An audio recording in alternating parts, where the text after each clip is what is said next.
శ్రీ శ్రీ శ్రీ చిన్నజీయర స్వామి వారి దివ్య చరణారవిందములకు అంజలి ఘటిస్తూ నాకు ఈ మహాభాగ్యాన్ని ప్రసాదించిన ఏర్ ఎడ్యుకేషన్ ట్రస్ట్ వికాస్ తరంగిణి వారికి కృతజ్ఞత తెలియజేసుకుంటూ ఈనాటి కార్యక్రమాన్ని ప్రారంభం చేసుకుందాం. ఆండాళ్ చేసిన దివ్య వ్రతాన్ని అనుభవిస్తున్నాం. ఇవాళ 5వ రోజు. ఈ రోజుతో ఉపోద్ఘాతం పూర్తి అవుతుంది. ఉదయం సహస్రనామానికి ఉపోద్ఘాతం పూర్తి చేసుకున్నాం. ఇప్పుడు తిరుప్పావి ఉపోద్ఘాతం పూర్తి చేసుకుంటాం. ఈ వ్రతాన్ని చేయడం ఎందుకు అంటే బాహ్యంగా వర్షానికి, ఆంతరంగా భగవద్ అనుభవ వర్షానికి 2 వర్షాలు కావాలి మానవుడికి. బాహ్యంగా మనము జీవించడానికి ఆధారమైనటువంటి అన్నాన్ని పొందడానికి కావలసిన పంట, దానికి తోడు పాడి, ఇవి లభించడానికి బాహ్యమైన వర్షం లభించాలి. అది లేక బాధపడుతూ ఉంటే ఎంతో కాలం నుండి దానికి చేయవలసిన ఒక వ్రతం స్నానమని చెబితే ఆ వ్రతానికి సిద్ధపడ్డారు గోపికలు వ్రేపల్లెలో. అయితే అదే వారి ఉద్దేశ్యమా? కాదు. వారికి కావలసినది కృష్ణ సమాగమం.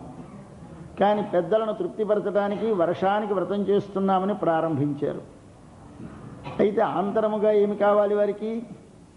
భగవత్ సమాగమం, భగవంతునితో కలవాలి, కృష్ణునితో కలవాలి. అయితే కృష్ణుడు భగవానుడని వారు కోరుతున్నారా? ఏమో తెలియదు. వారికి తెలుసునో తెలియదు కానీ కృష్ణుని పొందాలి.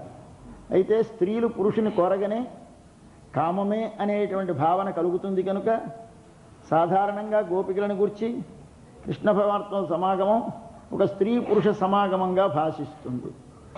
కానీ ఇది లౌకికమైన స్త్రీ పురుష సమాగమం కాదని మనకొకసారి భాగవతం కానీ మీరు చదివితే, అందులో ఉండేటువంటి గోపికా గీతలు చదివితే, స్వామి ముందు వెళ్ళి నిలబడి గోపికలు చెప్పిన మాటలలో, స్వామి నీవు అఖిల దేహినాం అంతరాత్మదృక్, సమస్తమైన ప్రాణులకు నీవు అంతరాత్మవి అని వారు సాక్షాత్ భగవానుడిగా ప్రశంసిస్తారు.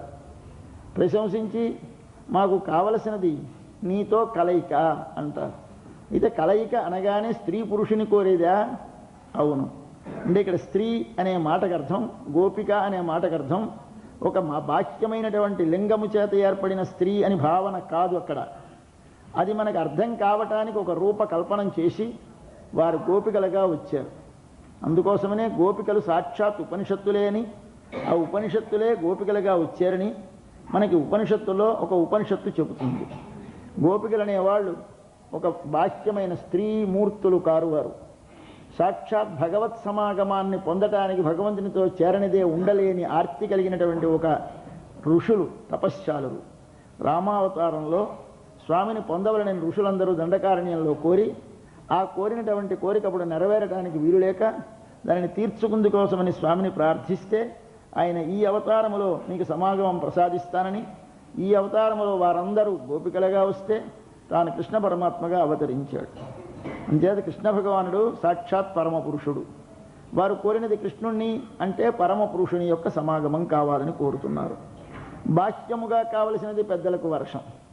ఎందుచేత లోకంలో 2 జాతుల వాళ్ళు ఉంటారు, బుభుక్షువులు, ముముక్షువులు. భోగమంది ఇచ్చగలిగినటువంటి వారికి బాహ్యమైన అనుభవాలు ఉండాలి. మనకు కూడా ఈ శరీరము నిలబడడానికి బాహ్యమైన భోగములు కావాలి. బాహ్యమైన భోగాలను వదిలేసి ఆంతరమైన భగవత్ప్రాప్తిని కోరేటువంటి స్థితి ఎవ్వరికీ ఉండదు. ఆంతరమైన భగవత్ప్రాప్తిని కోరటానికి బాహ్యమైన శరీరాన్ని సాధనంగా ఉపయోగించుకోవాలి. అంతేగాని బాహ్యమైన శరీరాన్ని వదిలేసి లోపలి దాన్ని దేనినో పొందుతాము అన్నవాడు కేవలం అవివేకమే. అందుచేత రెండిటికి సమన్వయం చేయాలి. దానికోసం నీ వ్రతంలో బాహ్యమైనది ఒకటి, ఆంతరమైనది ఒకటి, రెండింటిని కలిపి సాగిస్తుంది. ఇది మానవ జీవితం. మానవ జీవితంలో బాహ్యంగా శరీర పోషణం, ఆంతరముగా ఆత్మపోషణం 2 జరగాలి. ఆత్మపోషణం జరగడానికి శరీర పోషణం జరగకపోతే జరగదు. కనుక శరీరాన్ని పోషించాలి. అంతేనే కానీ శరీర పోషణమే ప్రధానమని జీవిస్తే వాడు కేవలము పశుతుల్యుడు. ఆంతర పోషణమే అంటే సాధ్యపడేది కాదు. అందుచేత రెండిటిని సమన్వయం చేయడం ఎలాగో మనకు నిర్దేశిస్తూ చెప్పి, దానిలో పురుషుడు, స్త్రీ. అంటే స్త్రీ అంటే మన లోపల ఉండే ఆత్మని స్త్రీ అంటారు. లోకంలో సమస్తమైనటువంటి చేతనులు అంటే చైతన్యం ఉన్నటువంటి పురుషులు కాని స్త్రీలు కాని శరీరములలో ఉన్నటువంటి ఆత్మలన్నీ అవన్నీ స్త్రీలే. స్త్రీ అంటే అర్థమేమి అంటే ఎప్పుడు ఒకనికి చెంది ఒకని చేత నియమింపబడి ఒకని చేత ధరింపబడి ఒకని కొరకు వినియోగపడేది స్త్రీ. అది ఆ శబ్దానికి అర్థం. కానీ ఈ బాహ్యమైన శరీరాలు ఒకరి చేత ధరింపబడ్డం కాదు. లోపల ఉండే సమస్తమైన ఆత్మలు కూడా భగవంతుని చేతనే నియమింపబడి భగవంతుని చేతనే ధరింపబడి భగవంతుని చేతనే నియమింపబడుతూ ఉంటాయి. ఇవి చేసే ప్రతి పని వాని కొరకే చేస్తూ ఉంటాయి. అందుచేత పరతంత్రత పరార్థత ఆత్మకు లక్షణం. ఆ లక్షణమును భావించుకొని ఒక స్త్రీ మూర్తి కల్పించారు. కానీ స్త్రీలను ఎవరూ పరతంత్రం చేయలేదు. స్త్రీలు శరీరముతో స్వతంత్రలే. కానీ శరీరముతో స్త్రీ స్వతంత్ర. కానీ ఆంతరముగా పురుషుడు కూడా పరతంత్రుడే. కాబట్టి పురుషుడు స్వతంత్రుడు కాడు, స్త్రీ పరతంత్ర కాదు. బాహ్యమైన రూపంలో ఆంతరమైన రూపంలో స్త్రీలు పరతంత్రులే, పురుషులు పరతంత్రులే. స్త్రీలు పరార్థలే, పురుషులు పరార్థలే. అంటే ఏమి? లోపల ఆత్మలు. దీనిని మనకు తెలియజేస్తే కానీ మన స్వరూపం మనకు తెలియదని మన వారు కామంని పైకి చూపిస్తూ భగవత్ కామాన్ని మనకు ప్రచోదనం చేశారు. అది పురాణములలో భాగవత పురాణంలో ప్రధానంగా కృష్ణావతారంలో మనకు నిర్దేశించినటువంటి రహస్యం. దానిని మనకు తెలియజేయడానికి వీరు కృష్ణుణ్ణి పొందాలి. కృష్ణుని పొందడం అంటే భగవానుని పొందడమే. కానీ భగవానుడు అనరు కృష్ణుడు కృష్ణుడు కృష్ణుడు. ఆ కృష్ణుని పొందడానికి ఏమి కావాలి? నోము నోచాలి. ఏ నోము నోచాలి? తిరుప్పావై. ఏమిటి తిరుప్పావై? తిరు అంటే దివ్యమైన, పావై వ్రతము. ఏమిటి ఆ దివ్యమైన వ్రతము అంటే మన స్వరూపాన్ని మనము తెలుసుకోవాలి. ఏమిటి మన స్వరూపం? నేను వాని కొరకు అని తెలుసుకోవాలి. భగవంతుడిని మన కొరకు ఉపయోగించుకున్నవారు తెలిసినవారు కాదు. తాను భగవంతుని కొరకు వినియోగపడాలని తెలిసినవారు. కాబట్టి ఏమి తెలియాలి? నీవెవరు, నీ స్వరూపమేమి అని అడిగితే ఏం చెప్పాలి? వెంటనే నేను భగవానునికి వినియోగపడదగిన వాడను, భగవానునికి దాసుడను అని చెప్పాలి. అంతేనే కానీ భగవానునికి దాసుడను కాను అన్నవాడెవడు? తన స్వరూపాన్ని తాను ఎరుగనివాడు. అది తెలియజేయటమే ఈ వ్రతానికి ప్రధానమైన లక్షణం. మానవులకు మానవత్వం నశించడానికి కారణం రెండే, అవిద్య చేత కలిగినవి. ఒకటేమిటి అంటే తాను కాని దాని యందు తానని బుద్ధి, తనది కాని దాని యందు తనదని బుద్ధి. ఈ రెండు. ఈ అనాత్మని ఆత్మబుద్ధి అస్వే స్వమితి యామతి అని విష్ణు పురాణం చెప్పింది. ఇదయ్యా అవిద్యాతరు సంభూతి బీజం ఏతద్విధాస్థితం. చిక్కుడు గింజ పైన పొరండి, దాని లోపల 2 దళాలు ఉంటాయి, 2 పలుకులు. ఈ 2 పలుకుల్లోంచి మనకి పెద్ద చెట్టు మొక్క పుడుతోంది.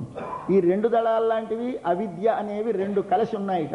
ఏమిటి? ఒకటి తాను కాని దాని యందు తాను అనేది ఒక పలుకు, తనది కాని దాని యందు తనది అనే ఒక బుద్ధి. ఇవి 2 అవిద్య అనేటటువంటి ఒక చెట్టు మొలవటానికి అడుగునున్న విత్తనము అని చెప్పారు. మన లోపల అజ్ఞానం అంటే ఏమిటి? ఇదే. శరీరము నేననుకునుట, శరీరమునకు చెందినవి నావి అనుకునుట. ఇవి 2 మనకి కలుగుతున్నాయి. ఇవి 2 కలిసి ఉంటాయి. ఈ 2 కలిస్తే దీనిలోంచి ఈ సంసార వృక్షం అనేది మనకందరికీ ఉద్భవిస్తోంది. ఈ అజ్ఞానం అనే దాన్ని తొలగించడానికి ఏమిటి చేయాలి? నేను శరీరము కాదని, ఈ 2వ దేవతల పక్కకు వచ్చినప్పుడు భగవంతునికి చెందినవాడనని, ఇదంతా విశ్వమంతా వానికే చెందినది, నేను కూడా వానికే చెందినవాడను. కాబట్టి దీనితో సంబంధం తెగాలి, దీనితో సంబంధం కలవాలి. అంటే శరీరముతో సంబంధము మనకి సహజముగా ఏర్పడడం చేత శరీరమే నేననిపిస్తుంది. భగవంతునితో సంబంధము సహజమైనది మరచాం. మరచిన సంబంధాన్ని తెలియజేసేది, బయటి సంబంధాన్ని వదిలించేదే మన దివ్యమైన భారతీయమైన వాంగ్మయం అంతా. కాబట్టి భారతీయమైన వాంగ్మయం అంతా ఆవిర్భవించింది. మనకిప్పుడు ఏదైతే సహజముగా కాదో అది సహజమనిపిస్తూ ఉంటే, సహజమైనది సహజముగా ఉన్నదని తెలియకపోతే తెలియజేయడానికి వచ్చినదే వేదములు, ఉపనిషత్తులు, వాంగ్మయం అంతా వచ్చింది కనుక దాన్ని ఎరింగించడానికి భాగవత పురాణం వస్తే, ఆ భాగవత పురాణంలో గోపికలు ఒక వ్రతం చేస్తే ఆ వ్రతాన్ని మన ఆండాళ్ళ తల్లి ఆచరిస్తోంది. ఎక్కడ ఆచరిస్తోంది? ఒక అర్చామూర్తి ఆలయంలో ఉన్నటువంటి ఒక మూర్తి దగ్గర ఆచరిస్తోంది. అప్పుడు గోపికలు ఎక్కడ ఆచరించారు? బ్రేపల్లిలో. అప్పుడు కృష్ణుడు ఉన్నాడు. ఇప్పుడు కృష్ణుడు లేడు. అయితే ఇప్పుడు కృష్ణుడు లేనప్పుడు ఎవరిని పొందుతుంది? ఈవిడ అర్చామూర్తినే పొందుతుంది. అదేమిటి? శిలని పొందుతుందా? పొందుతుంది. ఏమి ఇది రహస్యం అంటే, భగవంతునికి అసలు మొట్టమొదటి పేరు, ఎన్నో పేర్లు ఉన్నాయి భగవంతుడికి.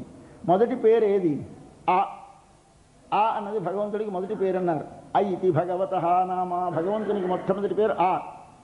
ఎందుచేత మొత్తం వాంగ్మయమంతా వెనక్కు ఒకనాడు వెళ్ళిపోయినప్పుడు ఏమిటి మిగిలింది? ఈ జగత్తంతా వెనక్కి వెళ్ళిపోయినప్పుడు ఏమిటి మిగిలింది అంటే ఒక్క భగవానుడు మిగిలాడు. అంటే వేదములన్నీ వెనక్కి వెళ్ళిపోయినాయి. భూహు భువః సువః అని 3 వ్యాహృతుల్లో గడిపోయింది. భూహు భువః సువః మళ్ళీ ఇంకా వెనక్కి చేరిపోయింది. చెబితే ఆ ఉ ము అయింది. మళ్ళీ అవి వెనక్కి వెళ్ళిపోయినాయి. 3 కలిసి ఓం అయింది. అది వెనక్కి వెళ్ళిపోతే ఆ మిగిలిందట. అయితే విశ్వమంతా భగవంతునిలో చేరిపోయిన రోజున ఉన్న అక్షరం ఒక్కటే ఆ. ఆ అన్న అక్షరము భగవానుడు ఇద్దరే ఉన్నారు. ఈ ఆలోంచే విశ్వమంతా వచ్చింది, ఈ భగవానుడిలోంచే విశ్వమంతా వచ్చింది. ఆ అంటే అర్థమేమి అంటే ఆ అంటే రక్షించుట అని అర్థం సంస్కృత భాషలో. ఆ అంటే అవ అని ధాతువు. అవ్ అంటే టు ప్రొటెక్ట్, రక్షించు. ఎవడు రక్షిస్తాడో వాడు సకల జగత్తుకి మూలమైన వాడు.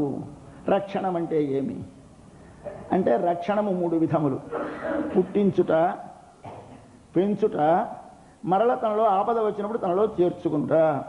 వీడు రక్షించేవాడు. మనను ఆపద వచ్చినప్పుడు లోపల చేర్చుకోవాలి. ఆపద తీరిన తర్వాత వెలికి వదలాలి.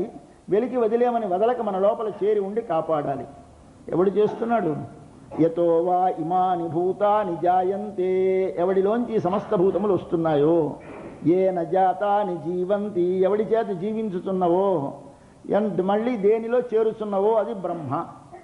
ఆ ఇది భగవతః ప్రథమాభిధానం అంటారు. ఆ అనే దాని అర్థం మనకు తెలియజేయడం కోసమని సర్వేశ్వరుడు తనదే బాధ్యత కనుక రక్షణ, తాను ఒక రూపము కాకుండా అనేక రూపములు స్వీకరిస్తాడు. స్వీకరించి మనను రక్షించడానికి ఏ రూపం అవసరమైతే ఆ రూపం స్వీకరిస్తాడు. అది ఏ వేషంలో ఉన్నాడో అన్నది ప్రధానం కాదు. ఎక్కడ ఉన్నా ఆయనకు ఒకటే స్వరూపం చెడదు. ఏమిటా స్వరూపం? సర్వత్రా అంతటా కూడా భగవంతునికి 2 లక్షణాలు ఉంటాయి. రాజుగారు బయలుదేరితే ఛత్రము చామరము ఎలాగైతే వారికి అసాధారణ చిహ్నాలో, అలాగే భగవానుడు ఎక్కడ ఉన్నప్పటికీ సమస్తమైన కళ్యాణ గుణములు నిండి ఉంటాడు.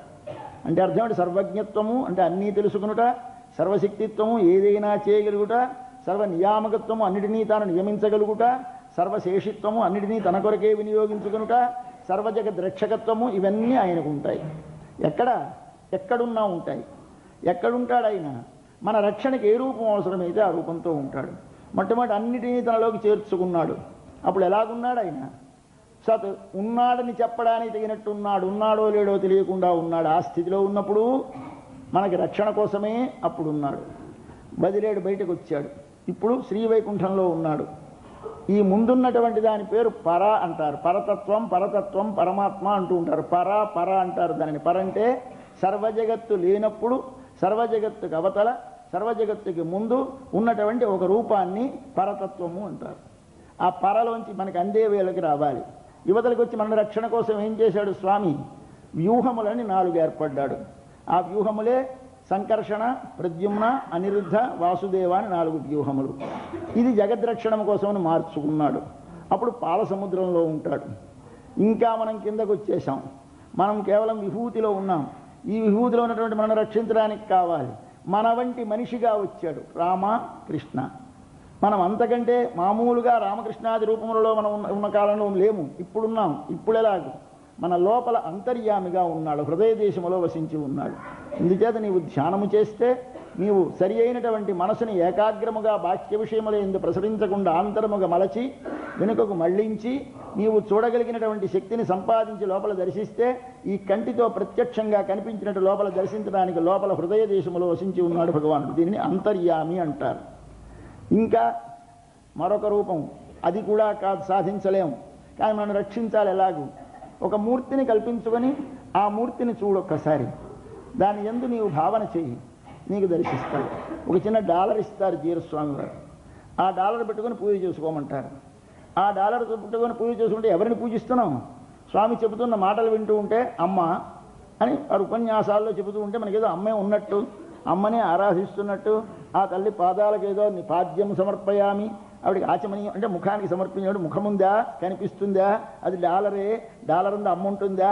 అమ్మ ఎక్కడో ఉంటుంది అనుకుంటున్నాం. ఎవరైనా అమ్మకే చేస్తున్నామని ఆరాధన చేసేస్తున్నాం. ఏమిటి దీని అర్థం? నీ మానసికమైన భావన చేత నీవు దానిని ఇక్కడ భావిస్తే ఈ భావించిన చోట భగవంతుడు నిన్ను రక్షించడానికి దాని ఎందు సన్నిధానం చేసి ఉంటాడు. అది కేవలంగా ఏదో హల్యూసినేషన్ అంటే ఒక భ్రాంతి చేత నువ్వు కల్పించుకున్నది కాదు. నీవు దాని యందు భావన చేసిన నాడు ఆయన ఇక్కడ సన్నిధానం చేస్తాడు.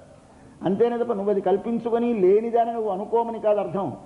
లేని చోటైనా నువ్వు అనుకుంటే, నువ్వు ఏదనుకుంటే అనుకున్న చోటికి వాడు వస్తాడు అని మన శాస్త్రం. కాబట్టి ఆయన అక్కడ వచ్చి వధించున్నాడు. నీవు ఎప్పుడైతే ఒక విగ్రహాన్ని పెట్టుకుని స్వామి అని ప్రార్థించావో సర్వేశ్వరుడు దాని యందు సన్నిధానం చేస్తాడు. నీవు అర్చించే దానిలో స్వామి వేంచేసి ఉంటే దానిని అర్చామూర్తి అంటారు. అర్చించడం అంటే మనం ఆరాధన పూజ చేయడానికి కల్పించుకున్న ఒక మూర్తిలో భగవానుడు వస్తాడు. అక్కడ ఎలాగుంటాడు? అక్కడ పరిపూర్ణముగానే ఉంటాడు. అంటే ఏవి 2 లక్షణములు చెప్పాను. ఒకటి సమస్త కళ్యాణ గుణములు కూరి ఉండుట, ఏ దోషములు లేకుండుట. ఇవి 2 ఉభయలింగములు అంటారు. ఈ 2 ఉంటాయి. ఇది ఎక్కడ ఉంటుంది? పరమపదములో ఉంటుంది, వ్యూహములో ఉంటుంది, విభవమనగా రామకృష్ణాది అవతారములలో ఉంటుంది, అర్చామూర్తిలో ఉంటుంది, అంతర్యామిలో ఉంటుంది. ఇప్పుడు మనం ఉన్నవాళ్ళం 3 స్థలాలలో చేయగలం. ఎప్పుడు రామకృష్ణాదులున్న రోజులలో ఉన్నవారు రామకృష్ణాదులను ఆరాధించారు. తరువాతి వాళ్ళ మనం ఎవరిని ఆరాధిస్తాం? మన హృదయ దేశంలోనైనా ధ్యానం చేయాలి. ఎదరగా ఒక మూర్తిని కల్పించుకుని దాని ఎందైనా ధ్యానం చేయాలి, దానినైనా దర్శించాలి. ఎదరగా ఉన్న మూర్తి లేదని, లోపల ఉన్నాడో లేడో కనపడడని అవిశ్వాసముతో చెడిపోతున్నాం. కాబట్టి ఏంటి? ఎదరగా ఉన్న మూర్తిలో నీవు ప్రార్థిస్తే స్వామి దాని ఎందు సన్నిధానం చేసి ఉంటాడు. ఎలా సన్నిధానం చేస్తాడు? పరిపూర్ణమైన తన గుణములన్నీ నిండుకొని వచ్చి ఉంటాడు. నీకు పరమపదమునకు వెళ్ళక్కర్లేదు. ఇక్కడే నీ ఇంటిలో, నీ గ్రామంలో నీవు సేవించే ఒక ఆలయములో ఆరాధింపబడే మూర్తిలో నిన్ను రక్షించడానికి నీవు ప్రార్థిస్తే వచ్చి సన్నిధానం చేస్తాడు స్వామి. చెప్పాడు భగవద్గీతలో, ఏ యథా మాం ప్రపద్యంతే తాం తథైవ భజామ్యహం. ఎవరు యథా ఏ రూపముతో మాం నన్ను భజంతే సేవింతురో తాను వారిని తథైవ ఆ రూపముతోనే భజామి నేను చేరి ఉందును స్వామి చెప్పాడు. కాబట్టి నువ్వు ఎలా భావించు, వస్తాడు. అందుచేత అయితే ఇక్కడ ఉన్నటువంటిది మూర్తి కాదా? స్వామి అందులో వేయించేసి ఉన్నాడు నిన్ను అనుగ్రహించడానికి. అంచేత ఆయన బాధ్యత రక్షణకు అవసరమైనప్పుడు తాను ఏ రూపమైనా ఉంటాడు. రాజు పరిపాలించాలి కనుక ఒకప్పుడు దొంగగా ఎవరికీ తెలియకుండా మారువేషం వేసుకొని విధుల్లో తిరుగుతాడు. ఒకప్పుడు దర్బార్లో రాజులా కిరీటం పెట్టు కూర్చుంటాడు. ఒకప్పుడు మామూలుగా ప్రజలతో కలిసి వాక్యాలకి వెళతాడు. ఒకప్పుడు వేటకి వెళతాడు. ఎక్కడికి వెళ్ళినా ప్రజారక్షణమే అతని కర్తవ్యం. అలాగే మన రక్షణమే కర్తవ్యము కనుక భగవానుడు ఎక్కడ ఉన్నా పరిపూర్ణుడై ఉంటాడు. ఆ పరిపూర్ణతని భావించి మనం ఆరాధించినప్పుడు కృష్ణావతారములో ఉన్న గోపికలు సేవించిన కృష్ణుడు పరిపూర్ణుడే. మనం ఇప్పుడు సేవించే అర్చామూర్తి పరిపూర్ణుడే. కాబట్టి ఇప్పుడు అర్చామూర్తి దగ్గర ఆండాళ్ళు చేసింది వ్రతం, కృష్ణ పరమాత్మ దగ్గర గోపికలు చేశారు వ్రతం. 2 వ్రతాలు అయినాయి. ఇప్పుడు మనం ఎక్కడ చేయాలి? ఒక అర్చామూర్తి దగ్గర చెయ్యండి, అంతర్యామిలో చేయడానికి దర్శించండి. కాబట్టి మనం ఇప్పుడు తిరుప్పావై వ్రతంలో 3 చోట్ల కలిపి చేస్తున్నాం. ఒకటి ఆలయంలో భావించండి. ఈ ఆలయంలో ఉన్నవాడు కృష్ణుడిని మళ్ళీ ఒక్కసారి ద్వాపర యుగానికి వెళ్ళి రేపల్లెలో ఉన్నట్టు భావించుకోండి. ఒకసారి మీ హృదయములో ఉన్న స్వామిని దర్శించండి. కాబట్టి హృదయములో అంతర్యామి, ఆలయములో అర్చామూర్తి, వేపల్లెలో కృష్ణ భగవానుడు. చేసే వ్రతము కృష్ణుడిని గురించి. ఎవరు చేస్తున్నారు? కలికాలములో పుట్టినటువంటి శ్రీవిల్లిపుత్తూరులో ఆండాళ్ళు చేస్తుంది. ఈవిడ వేపల్లెలో లేదు, ఉన్నది శ్రీవిల్లిపుత్తూరులో. చేస్తున్న వ్రతం శ్రీవిల్లిపుత్తూరులో ఒక ఆలయంలో చేస్తోంది. కానీ ఎక్కడ చేస్తోంది? ఆవిడ రేపల్లెలో గోపికగా చేస్తోంది. అయితే చేసింది ఎక్కడ పొందుతుంది? పొందవలసిన వాడినే పొందుతుంది. ఎక్కడ? ఆలయంలోనే. అయితే ఆలయంలో ఆయన వస్తాడా? వస్తాడు. నీ హృదయంలో నీవు ధ్యానం చేస్తే ఇక్కడున్నవాడు వాడే, ఆలయంలో ఉన్నవాడు వాడే, రేపల్లెలో ఉన్నవాడు వాడే, పాలసముద్రంలో ఉన్నవాడు వాడే, పరమపదంలో ఉన్నవాడు వాడే. కాబట్టి 5 చోట్ల భగవానుడు మన రక్షణ కోసం ఉంటున్నాడు. అంతేనే కానీ ఆయన ఒక చోట ఉంటే మరొక చోట ఉండలేని వాడు కాడు. అయితే ఇక్కడికి వచ్చినప్పుడు, కృష్ణుడి దేశం వచ్చినప్పుడు పరమపదం ఖాళీయా? ఖాళీ కాదు, అక్కడ ఉంటాడు. అయితే ఏమండి, ఆయన రాముడుగా కృష్ణుడిగా పుట్టినప్పుడు పరమపదంలో ఉంటే మరి అక్కడ సేవించాలా ఇక్కడ సేవించాలా? ఇక్కడ మనిషి కదా, పుట్టాడు కదా, చనిపోయినాడు కదా అని సందేహాలు కలుగుతాయి. పుట్టడం చనిపోవడం అనేది ఆయనకి లేదు. ఆయన నీ వంటి వాడవని నీవు భావించడానికి వీలుగా నీ వంటి రూపాన్ని, నీ వంటి భావనను నీకు అందించడానికి దిగొచ్చాడు రక్షణ కోసం. కానీ ఆయనకేమీ లేవు. అటువంటి ఒక విశిష్టమైన సంప్రదాయం మనది కనుక ఈ భావనని చాలా బలం చేసుకోవాలి. దాన్ని బలం చేసుకుంది ఈ వ్రతం నేర్పుతోంది తల్లి. అందుకోసం మొట్టమొదట ప్రారంభించి ఇవాళ 5వ నాటికి అసలు ఉపోద్ఘాతం పూర్తి చేసి మనకి గట్టిగా నమ్మకం కలిగించాలి. ఎక్కడ అర్చామూర్తి దగ్గర నీవు చేయి, నీ ఇంట్లో పెట్టుకున్న ఆరాధన చేయి. నువ్వు భగవంతుని సేవించడానికి ఎక్కడికో వెళ్ళక్కర్లేదు, నీవెక్కడో ఏదో సాధన అక్కర్లేదు. నీవు చేసే మూర్తిని మనసారా చూడొక్కసారి. నీ ఎదురుగా కృష్ణమూర్తిని పెట్టుకో. ఆ స్వామిని చూస్తూ ఆ పిల్లనగ్రోవి పెట్టుకుని వ్యత్యస్త పాదం అవతంసిత బరిహిబర్హం సచీకృతానం నివేశిత వేణురంధ్రం. స్వామి వ్యత్యస్త పాదంతో ఒకసారి ఇలా 3 వంకలుగా తిరిగిన మూర్తిని పిల్లనగ్రోవి పెదవి మీద పెట్టుకుని పిల్లను విరాళ్లతో వాయిస్తున్న స్వామిని నీ ఎదురుగా పెట్టుకుని నెమలిపించబెట్టుకున్న స్వామిని దర్శిస్తూ ఒకసారి నీవు ప్రార్థిస్తే నిన్ను రేపల్లెకి తీసుకెళ్ళిపోతాడు. నువ్వు ఇక్కడ ఉండవు, నీవు రేపల్లె, నీకు స్వామి దర్శనమిస్తాడు, నిన్ను అనుగ్రహిస్తాడు. ఇది భారతీయమైనటువంటి సనాతనమైన భావన సంప్రదాయం. ఈ భావన తెలియాలి మనకి. ఇది లేని వాళ్ళకి ఆ భగవద ఉపాసన కుదరదు. లోపల ఉన్నది అని ఉపాసించే వారికి భావనే, ఆలయములో ఉన్నదనే వారికి భావనే, ధ్యానము చేసేవారికి భావనే. కాబట్టి ఎవరికైనా మీరు ముందు దేన్ని వృద్ధి పొందించుకోవాలి? మనసు లోపల శాస్త్రమును నమ్మేటటువంటి శక్తిని సంపాదించి ఆ శాస్త్ర విశ్వాసముతో నీ మనసులో ఒక భావనను కల్పించుకోవాలి. అది కల్పించుకుంది ఆండాడు. అయ్యా శ్రీవిల్లిపుత్తూరులో వ్రతం చేస్తోంది. మీరెవరు? జాతి అక్కర్లేదు. మీరేం చదువుకున్నారు? అక్కర్లేదు. మీరు ఏ కులం వారు? అక్కర్లేదు. మీ లింగమేమి? అక్కర్లేదు. మరేమి కావాలి? మీకు ఒక భావన ఉందా? స్వామిని పొందాలి, స్వామిని పొందాలి, ఆర్తి కావాలి. నీ ఎదురుగా ఒక మూర్తి ఎందు దర్శించు, సేవించు. ఇప్పుడే ఇక్కడే నీవు పొందుతావు పొందవలసిన వాడిని. అయితే ఇక్కడ ఉంటాడా? ఉంటాడు, పూర్ణంగా ఉంటాడు. ఈ విషయాన్ని మనకు తెలియజేయడం కోసం 5 రోజులు శ్రమపడ్డది తల్లి. మార్గశీర్ష మాసంలో ప్రారంభించండి. ఏవో కథలన్నీ 5 రోజుల నుంచి వింటున్నాం. మొదట నారాయణనే అన్నది, 2వ నాడు పాలసముద్రంలో పడుకున్నవాడన్నది, 3వ నాడు వామనుడు వచ్చి త్రివిక్రముడుగా పెరిగినవాడన్నది, నిన్న బాణవర్షం వర్షించిన మా రాముడన్నది. ఇవాళ కృష్ణుడి దగ్గరికి దిగింది. కృష్ణుడి దగ్గరికి దించడానికి పాపం కష్టపడి 4 రోజులకి మన మనస్సుని కృష్ణుడి దగ్గరికి లాక్కొచ్చింది.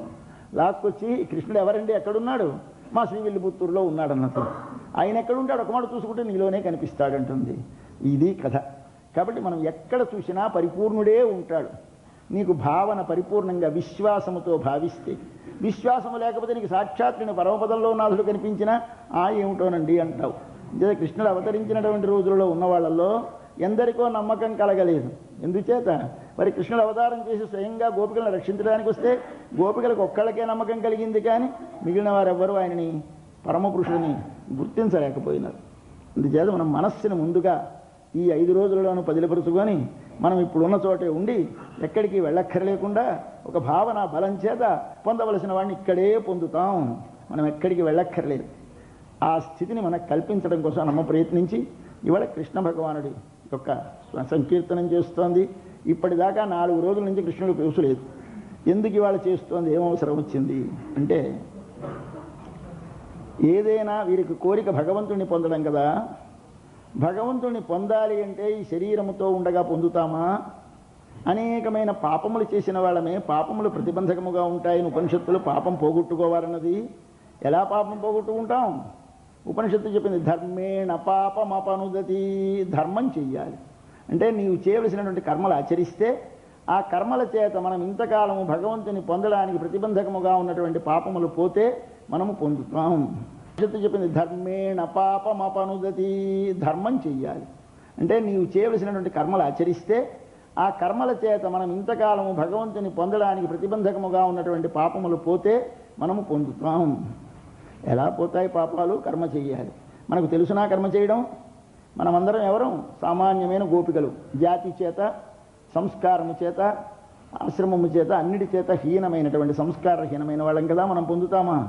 బయలుదేరేమందరం కలిసి వచ్చేసాం, కానీ పొందుతామా అని సందేహం బయలుదేరింది. ఇప్పుడు ఈ సందేహం ముందు తీర్చాలి. మనకందరికీ ఏమిటో అంటున్నారు, కానీ మనకేమిటండి, విగ్రహాన్ని ఆరాధిస్తే భగవంతుని పొందుతామా? మనకి సందేహం కలుగుతూనే ఉంటుంది. దాన్ని తొలగించడం కోసమని ఆండాళ్ళ తల్లి చెప్తుంది, అక్కర్లేదు. దీనికి అనేకమైన పద్ధతులు ఉన్నాయి. కొంతమంది బాగా శాస్త్రాలు తెలిసిన వారు, జ్ఞానం గలవారు, వారు జపం చేస్తారు. మరి కొంతమంది ధ్యానం చేస్తారు. దేనికి? ఇవన్నీ పాపాలు పోగొట్టుకుని వాడిని పొందడానికే. ఈ పాపాన్ని పోవడానికి కొంతమంది ధ్యానం, కొంతమంది జపం, కొంతమంది అర్చన, కొంతమంది ఏ కార్యం ప్రారంభించిన ముందు విశ్వక్సేన పూజ పుణ్యాహవాచనం. ఎందుకు? ఇది విఘ్నాలు రాకుండా ఈయన కాపాడుతాడని. మనం ఎక్కడుంటే ఆ ప్రదేశం అంతా పవిత్రంగా చేయడానికి కొన్ని మంత్రములతోటి జలముల యందు అభిమంత్రించి ఆ జలములు ప్రోక్షిస్తే అక్కడ ఉండే దోషములు తొలగిపోతాయని 2 పనులు చేస్తాం. పాపం మనకేం తెలుసును, అందరం స్త్రీలం, మనకేమీ తెలియదు. అందరం అంటే పురుషులు స్త్రీలే అని భావించుకోండి. ఈ 30 రోజులు ఇందులో ఎవరూ పురుషులు లేరు కాబట్టి స్త్రీలే కనుక స్త్రీలకేమీ తెలుసు, ఏమీ తెలియదు. మన జాతులు మరిచిపోండి, మనమందరం ఇప్పుడే జాతి, గోపికా జాతి. కాబట్టి మనమందరము గోపికలము, మనమందరము స్త్రీలము. కాబట్టి గోపిక స్త్రీత్వ భావన మనసులో కలిగితే కానీ వ్రతానికి పనికిరారు. ఎవరు చేసినా ఏమని చేయాలి, నేను ఏ చదువు లేని, ఏ సంస్కారము లేని, కృష్ణ ప్రేమ నిండుగా కలిగిన, కృష్ణుడు పుట్టిన ఊళ్ళో ఉన్న ఒక స్త్రీని. ఇది మన భావన, ఇది మనం భావించుకోవాలి ముందు మనసులో. ఇంకేది శరీర సంబంధం ఉన్నంతసేపు అహంకారం సావదు. నేను పండితుణ్ణి, నేను బ్రాహ్మణుణ్ణి, నేను కర్మనిష్ఠుణ్ణి, నేను జ్ఞానిని, ఇవి ఉంటే నీకు వాడు కనపడ్డు. ఇవన్నీ పోవాలి. పోయి ఏమిటి రావాలి, ఏమిటి కింద జాతికి దిగిపోవడం, ఏమిటి పెద్ద జాతి అంటే బ్రాహ్మణుడి చేత పెంచబడి బ్రాహ్మణ పిల్ల అయి ఉన్న మన ఆండాడు గోపిక అయిపోయింది. మనం అవ్వద్దు. ఆవిడ మారినప్పుడు మనమేం గొప్పవాళ్ళమా, మనము మారుదాం. ఏమిటవుదాం, మనమందరం పురుషులము స్త్రీలుగా మారుదాం, జాతులు వదిలేతాం, లోపలి జాతి ఒక్కటే భగవద్దాస్యం. కాబట్టి మనకందరికీ దాసీత్వ భావన కలగాలి. అది కలిగింది వీరికి అందరికీ.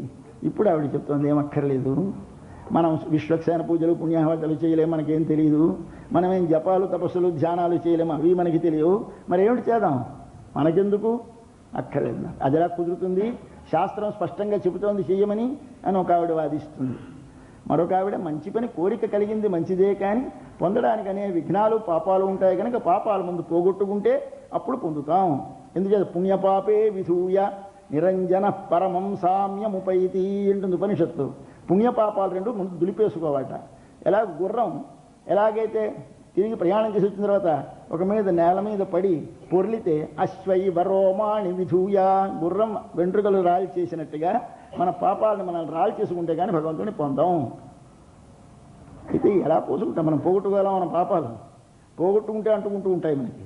కాబట్టి ఎలా పోతాయి ఈ పాపాలు, పోవడానికి ఏమీ మార్గం లేదు, లాభం లేదు అని పాపం సగం మంది నిస్పృహ అయిపోయినారు. మొత్తం వచ్చేసారు 5 లక్షల మంది ఇళ్లలో 2 కృష్ణ తిరగలదామంటే సంతోషంగా వచ్చారు.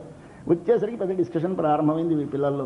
అందరూ విన్నారు. ఆ ఊళ్ళో మంచి పండితుల దగ్గర విన్నవాళ్ళలాగే ఉంటారు, అందరూ తెలివైన వాళ్ళే. అయితే ఏమైనా చదువుకున్నారా, చదువుకోలేదు. మన జీరస్వామి ఉపన్యాసాలు చేస్తే మనం వింటూ ఉంటే మనకి ఎలా అయితే పాండిత్యం వచ్చేస్తుందో, మనకి ఏమిటి చదువుకున్నారని చదువుకోం, కానీ సంప్రదాయ రహస్యాలు, ఉపనిషత్తు రహస్యాలు మనకందరికీ తెలుసును.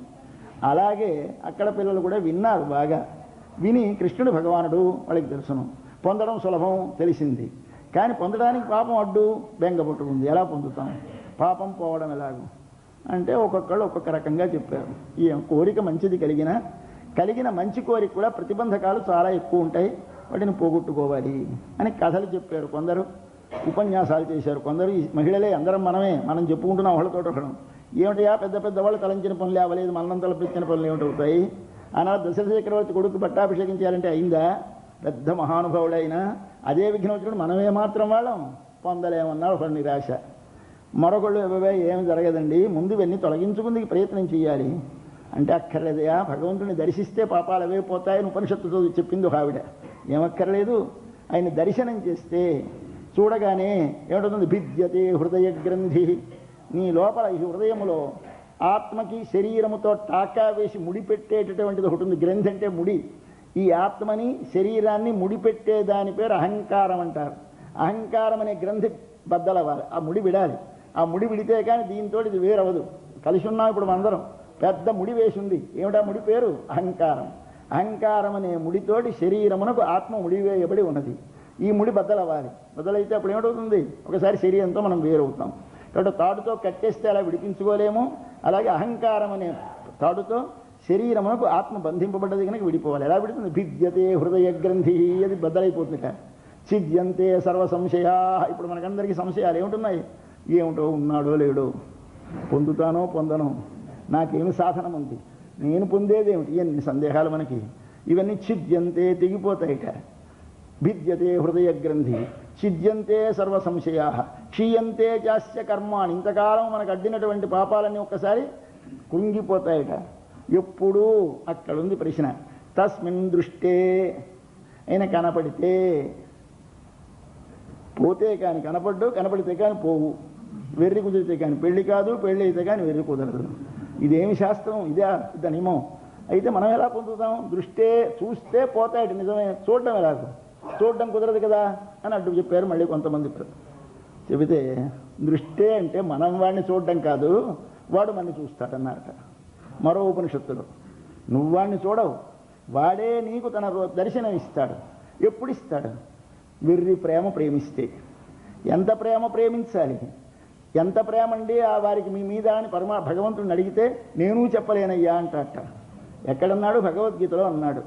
ఎలాగూ ప్రియోహి జ్ఞానినోత్యర్థమహం, జ్ఞానికి నేను అత్యర్థం ప్రియ, నేను మాటలతో నేను చెప్పలేనయ్యా, అంత ప్రేమ వాడికి. అట్లాంటి ప్రేమ వాడు ప్రేమిస్తే వాడు నాకు ప్రియుడు. అయితే అట్లా ప్రేమించిన వాడికి ఏమిటి చేస్తావు? వాడికి నేనే స్వయంగా వెళ్ళి నా రూపాన్ని వాడికి కనిపింపచేస్తాను. మనకు అనుకోకుండా ఒకప్పుడు ఏమిటో తెలియనటువంటి అనుభూతి కలిగింది అంటూ ఉంటారు కొంతమంది. ఏమిటోనండి తెలియదు, ఏమిటి తెలిసింది? ఎలా కలిగింది? నువ్వు సాధన చేసావా? లేదు. మరి ఎలా కలిగింది? వాడే నువ్వు ప్రేమించు. ఆ ప్రేమ ప్రేమిస్తే ప్రేమించడం వల్ల వస్తుంది. అట్లాగే మనం స్వామిని ప్రేమించాం, పొందాలని పరిపూర్ణంగా మనకి నమ్మకం ఉన్నది, పొందుతామని విశ్వాసం ఉంది.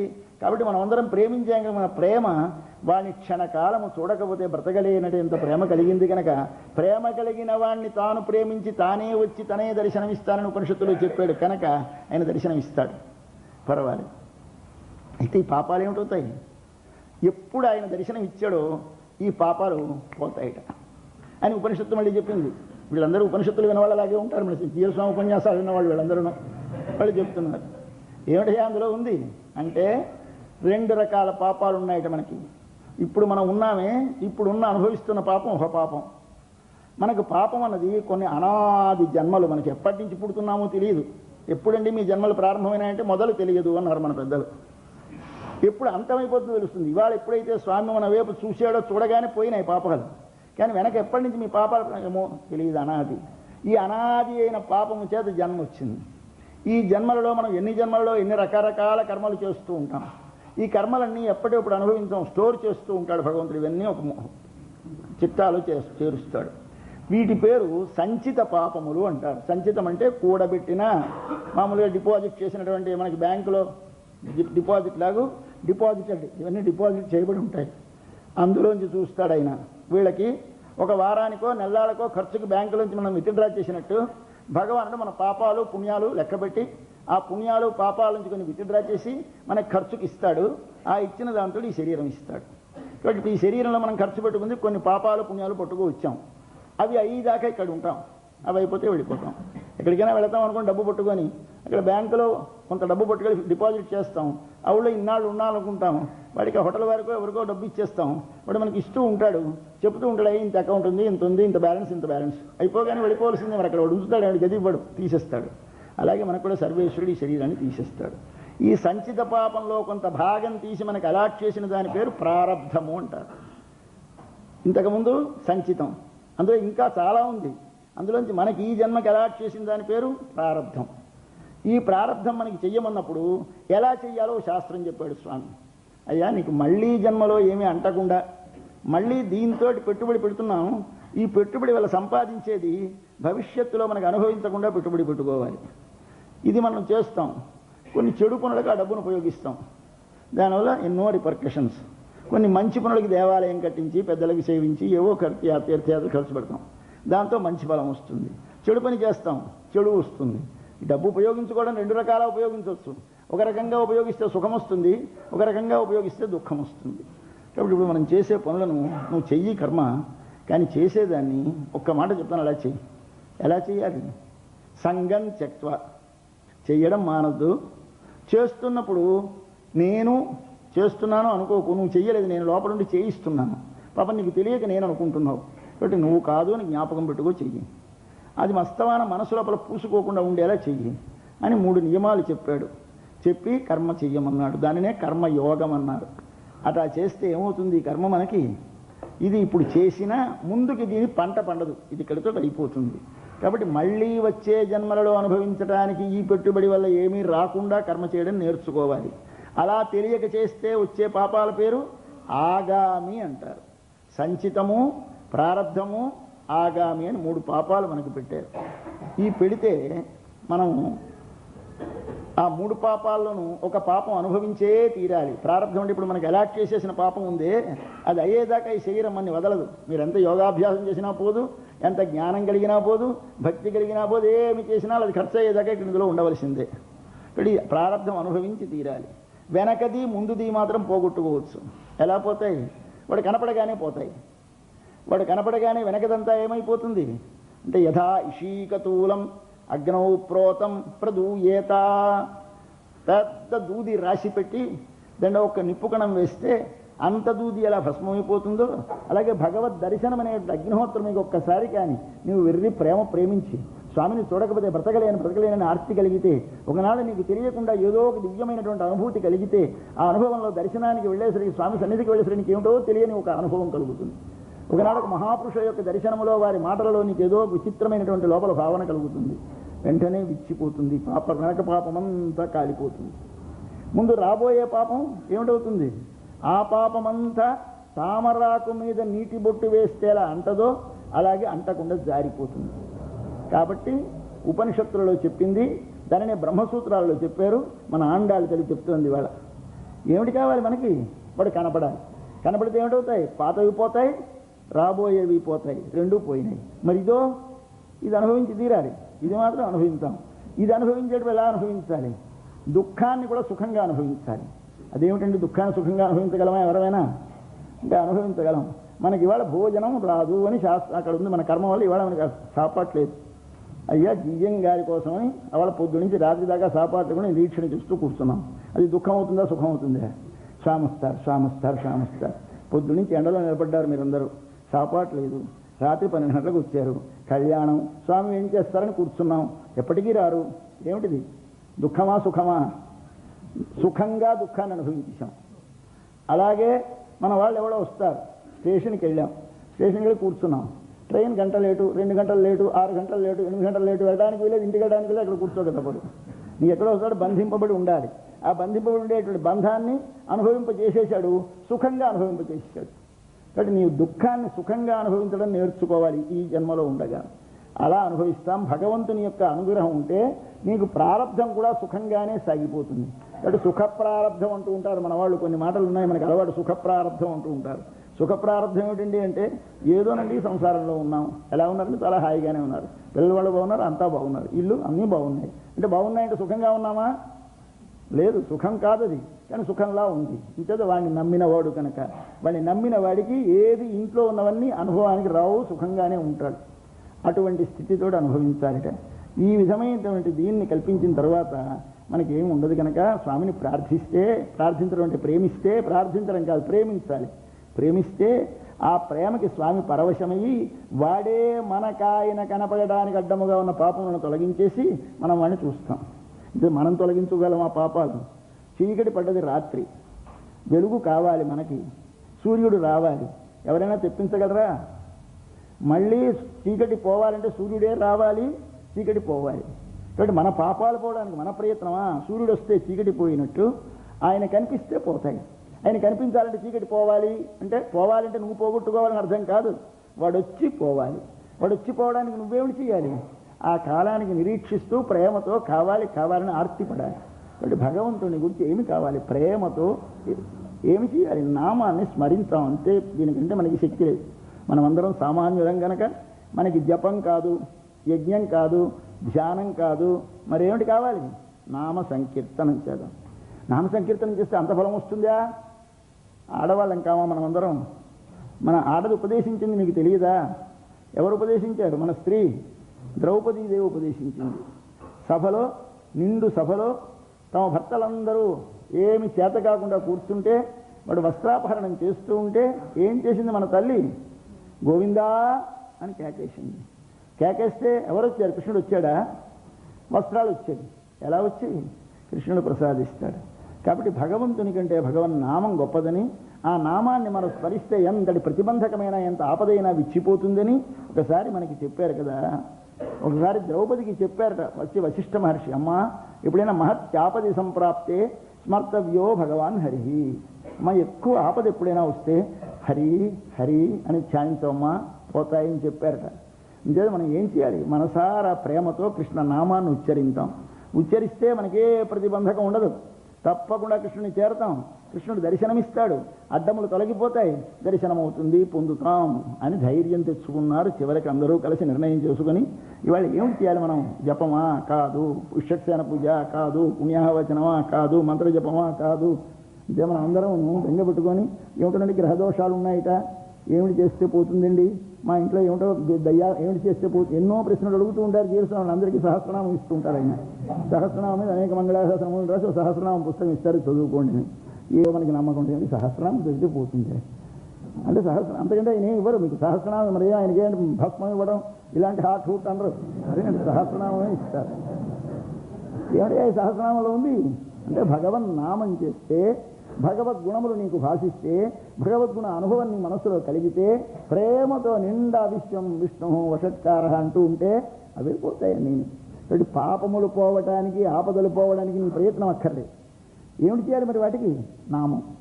అంటే మనం నామస్మరణ చేద్దాం ఇవాళ అని మన పిల్లలు నిర్ణయించుకొని నామం చేస్తే పాపాలన్నీ మనకు అడ్డు పోతాయి, స్వామిని చెందుతాం రండి అని చెబుతాం. ఎందుచేత మామూలుగా వైదికమైనటువంటి సంప్రదాయాన్ని తెలిసినటువంటి పెద్దలు ముందు లేవగానే సంధ్యావందనం చేసుకోవాలి. సంధ్యావందనం చేసుకోకపోతే ఏ పనికి వాడికి అర్హత లేదు. కాబట్టి తెల్లవారుజామున లేవగానే వాడి అక్కడి నుంచి సంధ్యావందనం స్నానం చేసి సంధ్యావందనం చేసుకొని గాయత్రీ జపం చేసుకుని అప్పుడు వెళ్ళాలి. ఇంకా గాయత్రీ జపం చేస్తే ఏమిటవుతుంది? ఈ బుద్ధికి అంటిన చెడంతా కడిగి వేయబడుతుంది. ధియో యో న ప్రచోదయాత్. ధియ అంటే మన బుద్ధులను, యహ ఎవడు ప్రచోదయాత్ ప్రేరణ చేస్తాడో వాడు నన్ను మంచి మార్గమనందు ప్రవర్తింపచేయుగాక, వాడు నన్ను ప్రవర్తింపచేయాలి అని ప్రార్థిస్తాం. తత్సవితుర్వరేణ్యం భర్గః దేవస్య ధీమహి ధియో యో న ప్రచోదయాత్ అని గాయత్రీ మంత్రం. ఈ గాయత్రీ మంత్రాన్ని పొద్దున్న జపం చేస్తే కానీ ఏ పని చేసినా పనికిరావు. మరి ఆడవాళ్ళం మనం, మనకి గాయత్రీ మంత్రం వచ్చునా రాదు, మనకి పురుష సూక్తం వచ్చునా రాదు, ఏమీ రావు మనకి. ఆ స్థితిలో ఉన్న మనం ఇవాళ బయలుదేరాం. ఏమంటే కృష్ణుడిని పొందేయాలి. మన కోరిక మాత్రం పెద్దది, అర్హత మాత్రం అల్పం. కాబట్టి అల్పమైన అధికారంతో ఉన్నతమైన ఫలాన్ని ఆశించాం. వస్తుందా రాదా? మనకు వస్తుంది, సందేహం లేదు. ఎందుకంటే మనకి ఏముంది? నామం వస్తున్నా మీకు అందరికీ కీర్తించమన్నది మన అండాలి. ఏమక్కలే మనకి, ఏ నామానికే సిద్ధిస్తుందే, సిద్ధించి తీరుతుంది. విశ్వాసంతో మనం చేద్దాం రండి అని ఇవాళ నామ సంకీర్తనమే మనకి ఈ కాలంలో. ఎందుచేత కృతయుగంలో త్రేతాయుగంలో యజన్ యజ్ఞైషి, తర్వాత ధ్యానం, తర్వాత అర్చనం, ఇప్పుడు మనకి నామ సంకీర్తనం. నామ సంకీర్తనం అంటే ఏమిటి చేయాలి? మీరేదో హరే రామ హరే కృష్ణ చేయొచ్చు, కానీ మనకి భీష్ములు వారు చెప్పారు అన్నిటికంటే గొప్పది సహస్రనామం. కాబట్టి నామ సంకీర్తనం అంటే సహస్రనామమును సంకీర్తనం చేయుట. కాబట్టి మనం సహస్రనామ సంకీర్తనం చేస్తాం. ఇప్పుడు మనం ఏం చేస్తాం? మనం రేపల్లె వాళ్ళం కదా. అంటే మనకేమిటి చేతనం? మన కృష్ణుడి పేర్లు తప్ప మనకి తెలియవు. కాబట్టి కృష్ణుడి కథ చెప్పుకుందాం, ఆయన పేర్లు చెప్తామని ఇవాళ మనం కృష్ణనామాన్ని అందరం కలిసి కీర్తింతాం. కీర్తిస్తే భగవంతుని పొందడానికి ప్రతిబంధకంగా ఉన్న పాపాలన్నీ దుల్లిపోతాయి రండి అని చెబుతోంది ఇవాళ మన ఆండాళ్ళ గోపిక. తన తోడి గోపికలకందరికీ ధైర్యం చెప్పి ఒకసారి సంకీర్తనం చేయిస్తోంది ఇవాళ పాశురంలో. చదువుదాం పాశురం. మాయనై మన్ను వడమధురమైందనై தூய பெருநீர் யமுனை துறவனை ஆயர்குலத்தினில் தோன்றும் மணி விளக்கை தாயை குடல் விளக்கம் செய்த தாமோதரனை உயோமாய் வந்து நாம் தூமலர் தூவித் தொழுது வாயினால் பாடி மனத்தினால் சிந்திக்க போய பிழையும் பூதருவா நின்னனவும் తీయనిల్ తుషాహం చెప్పు ఏలో ఎంబావాయ్. చెప్పు చిట్టు చివర అంటే ఏమిటి? చెప్పు అంటే చెప్పు. మన తెలుగులో చెప్పడమే వారికి షా అంటారు, మనం షా అంటాం. చెప్పు అంటే చెప్పు. ఏమిటి చెప్పాలి? 6 పేర్లు చెప్పండి ఒకసారి భగవన్ నామాలన్నది తల్లి. ఏమిటి? ఎక్కడి నుంచి ప్రారంభించి ఎక్కడి దాకా చెప్పాలి? పరమపదంలో పరబ్రహ్మం మొదలుకొని మన ఊళ్ళో రోటికి కడిసి దాకా చెప్దాం నామాలు వరుస పెట్టి. మన ఊళ్ళో రోటికి కట్టేసింది కదా వారి అమ్మగారు యశోదాదేవి, అది చిట్ట చివరి మెట్టు. మొట్టమొదటిది ఎక్కడిది? సృష్టికి అంతకి ముందున్నటువంటి పేరు మాయనై, అక్కడ ప్రారంభించింది. చివరి ఎక్కడికి వచ్చింది? దామోదరనై. దామోదరుడు అంటే దామం అంటే తాడుతో, ఉదరం అంటే బొజ్జయందు కట్టివేయబడ్డవాడు దామోదరుడు. కాబట్టి దామోదరుడు చిట్ట చివరి పేరు. మొట్టమొదటి పేరు మాయావి, మాయనై, మాయావి అందాం. మన్ను వడమధురమైందనై, తరువాత మధురావాసి అందాం. తర్వాత ఏమిటి చేశాడు ఆయన? పరమపదం నుంచి దిగి వచ్చేసాడు, ఒక్కసారి వచ్చేసి మధురలో పుట్టాడు. కాబట్టి మన్ను వడమధురై, వడమధురై అంటే ఉత్తర మధుర, దక్షిణ మధుర అని 2 మధురలు ఉన్నాయి. ఈ 2 మధురల్లో ఉత్తర మధురలో పుట్టినవాడు ఈయన, దక్షిణ మధురలో అమ్మవారు ఉన్నారు. కాబట్టి ఉత్తర మధురలో మన కృష్ణ భగవానుడు అవతరించాడు. ఇప్పుడు వడమధురై, ఉత్తర మధురై ఎందు. అది ఎలాంటిది ఆ మధుర? మన్ను. మన్ను అంటే ఈ బట్టలు బాగా మన్నుతాయండి అంటుంటారంటే ఏమిటి? మనడం అంటే ఎక్కువ రోజులు ఉంటుంది. అక్కడికి భగవంతుడి సంబంధం ఎక్కువ రోజుల నుంచి ఉందిట, ఎప్పటి నుంచో ఉంది. కాబట్టి మన్ను. మన్ను అంటే భగవంతుడితో సంబంధం ఎక్కువ కాలం నుండి మనినటువంటి ఉన్నటువంటి వడమధురై, ఉత్తర మధురలో పుట్టినటువంటి మైందన్, ఆయన రాజుట. మైందన్ యువకుట్ట, మైందన్ పిల్లట్ట. కాబట్టి ఆయన ఊళ్ళో పుట్టిన పిల్లడు, ఆ ఊళ్ళో పుట్టిన రాజు, ఆ ఊళ్ళో పుట్టిన మంచి బలశాలి, మంచి యువకుడు ఆయన. ఎవరు? మన కృష్ణుడు. అందాం తర్వాత మధుర నాయక, మధుర యువక, మధుర బాల, ఏదైనా సరే మధురతో చేర్చి చెప్పండి అందాం. 2వ నామం. తరువాత యమున పక్కనే ఉంది, పారుతోంది మధురకు పక్కనే. ఆ యమున దాటి యువతలొడ్డుకు వచ్చి ఆ యమున ఒడ్డున ఆడుకోవడం అంటే ఆయనకి ఇష్టం. కాబట్టి వెంటనే ఆయనకి యమునని స్మరించండి. ఒక్కసారి మీరు పదంలో ఉన్న మాయావి అని ప్రారంభించి ఆయన దిగొచ్చాడు మధుర కనుక మధుర పేరుతో కలిపి ఒక మాట స్మరించి, యువతలొడ్డుకు వచ్చి యమున ఒడ్డున ఆడుకున్నాడు కనుక యమునతో కలిపి ఒక మాట చెప్పండి. ఏమిటి ఆ యమున? ఎలాంటిది? తూయ, పవిత్రమైన, పేరు అధికమైన, అగాధమైన, నీరు జలము కలిగినటువంటి. యమునై తురవనై, తురై అంటే రేవు, యమునై యమునా నది యొక్క, తురవన్ రేవునందుండువాడు, యమునా తీర విహార రసిక అందాం ఒక్కసారి. స్వామి యమునా తీరములో విహరించడం అంటే చాలా ప్రీతి గలవాడా అని యమునా తీరముతోటి కలిపి ఒక మాట పలుకుదాం. ఎక్కడి నుంచి బయలుదేరాం? వైకుంఠం నుంచి. ఎక్కడికి వచ్చాడు స్వామి? మధురకు వచ్చాడు. ఎక్కడికి వచ్చాడు? ఇప్పుడు యువతలు దాటి వచ్చి యమున ఒడ్డున తిరుగుతున్నాడు. యమునై తురవనై. ఎక్కడ చేరాడు యువతలకు వచ్చి? ఆ ఎర్కులత్తెనల్ తోన్రుం అని విళక్కై, మణి విళక్కై, 2 రకాలుగా చదువుతారు దాన్ని. తోన్రుం అని విళక్కై అని కొందరు చదువుతారు, తోన్రుం మణి విళక్కై అని కొందరు చదువుతారు. అయితే ఆయర్కులం అంటే గొల్ల కులం, అంటే గొల్ల కాదు, అది గోపాల కులం. గొల్ల అన్న పేరు మనకి ఇప్పుడు కానీ గొల్ల గోపాలే. ఆ గోపాల పామ అనేది గోల అయితే గొల్ల అయిపోయింది. కాబట్టి గోపాలుడు కారు, గొల్లలు కారు, గోపాలుడు. గోపాల వృత్తి అనేటువంటిది వైశ్యుడిది.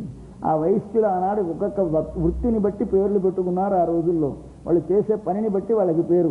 వేదం చదివితే బ్రాహ్మడు, దేశాన్ని రక్షిస్తే వాడు క్షత్రియుడు, అలాగే వాడు పశుపాలనం చేస్తే, వర్తకం చేస్తే, వడ్డీ వ్యాపారం చేస్తే వైశ్యుడు, అలాగే 4వ వాడు సేవ చేసేటువంటి కార్మికులందరూ 4వ వర్ణం. కాబట్టి వారు చేసే వర్ణాన్ని బట్టి పేరు, కానీ మనకి ఇప్పట్లో పుట్టుకతోటే పేరు కాదు. ఈ పుట్టుకతోటే పేరు వచ్చేసిన తర్వాతి కాలంలో మరి అలా వృత్తులు మానేసాం కనుక ఎవడా జాతి నిర్ణయించడం అంటే వాడు ఎవడి తండ్రికి తల్లికి పుడితే వాడు అవుతూ ఉంటాడు. ఇంకేది ఏమిటి అంటే ఇవి వైశ్యం కర్మస్వభావజం, క్షాత్రం కర్మస్వభావజం. భగవద్గీత చెప్తుంది స్వభావము. స్వభావం అనగా స్వ అంటే తనతో పాటు, భావ వచ్చిన దానిని బట్టి కలిగినది ఈ జన్మ. కాబట్టి మనం ఈ జన్మ ఎలా వస్తుంది? జాతి అన్నది, జాతి అంటే పుట్టుకతో వచ్చినది. పుట్టుకతో వచ్చిందంటే నీతో పాటు వెనకటి జన్మలో నీకున్న సంస్కారాల వల్ల ఈ జన్మలో ఆ పని యందు నీకు ఆప్టిట్యూడ్ కలుగుతుంది, ఆ పనిని నీవు చేస్తావు. కొంతమందికి దాని యందు, కొంతమంది ఎందుకు కలుగుతుంది? వెనక జన్మల నుంచి వచ్చినటువంటి సంస్కార వాసనా బలముల వల్ల వస్తూ ఉంటుంది. దాని పేరు మనకి ధర్మము. ఆ ధర్మమే మనకు ఉంది. వృత్తి వేరు, వాడి ధర్మం వేరు. వృత్తి అంటే బ్రతకడానికోసం వాళ్ళు చేపట్టినది వృత్తి. తాను స్వభావంగా ఈ శరీరంలో ఉండే సత్వరజస్తమో గుణములను బట్టి చేసేటువంటిది అది ధర్మం. కాబట్టి ధర్మం అంటే నిప్పుకి కాలడం, వెలగడం ధర్మం, గాలికి సంతతం తిరగడం ధర్మం. ఆ వేదాధ్యయనం అలవాటైనటువంటి వెనక జన్మలలోంచి వచ్చిన స్వభావంతో పుట్టినవాడికి వేదం చదవడం ధర్మం, రక్షించేటువంటి అలవాటు ఉన్నవాడికి రక్షణ ధర్మం. కాబట్టి ఎంత ఇవన్నీ మనకి ఆ రోజులలో ఉన్నాయి. కానీ తర్వాత కాలానికి వచ్చేసరికి నియతమైపోయి ఒకటే పద్ధతిలో వస్తున్నాయి. మన స్మృతి కాలానికి వచ్చేసరికి ఆ విధంగా మార్పు చెంది ఇవి మళ్ళీ కలిసిపోతాయని విడవిడి తీసి పెట్టేశారు. సరే, కృష్ణ భగవానుడు భగవద్గీతలో గుణకర్మ విభాగశ అని చెప్పాడు. 4 జాతుర్వర్ణ్యం మయా సృష్టం గుణకర్మ విభాగశ. భగవద్గీతలో ఇవన్నీ స్వభావజములు అని చెప్పాడు. అటువంటి దాంట్లో వీరెవరు? వీరందరూ వైశ్యులు. న్యాయంగా కానీ వైశ్యులను వారు చేసే పని గోపాలనం కనుక వారిని గోపాలురు అంటారు. గోవులను పాలించేవారు వైశ్యులే, కృషి చేసేవారు వైశ్యులే, వడ్డీ వ్యాపారం చేసేవారు వైశ్యులే, వాణిజ్యం చేసేవారు వైశ్యులే. కాబట్టి 4 పనులు వారికి. కృషి చేసేవారు వైశ్యులు కాబట్టి 4 కృషి, గోరక్ష, వాణిజ్యం, కుశీదం అన్నారు.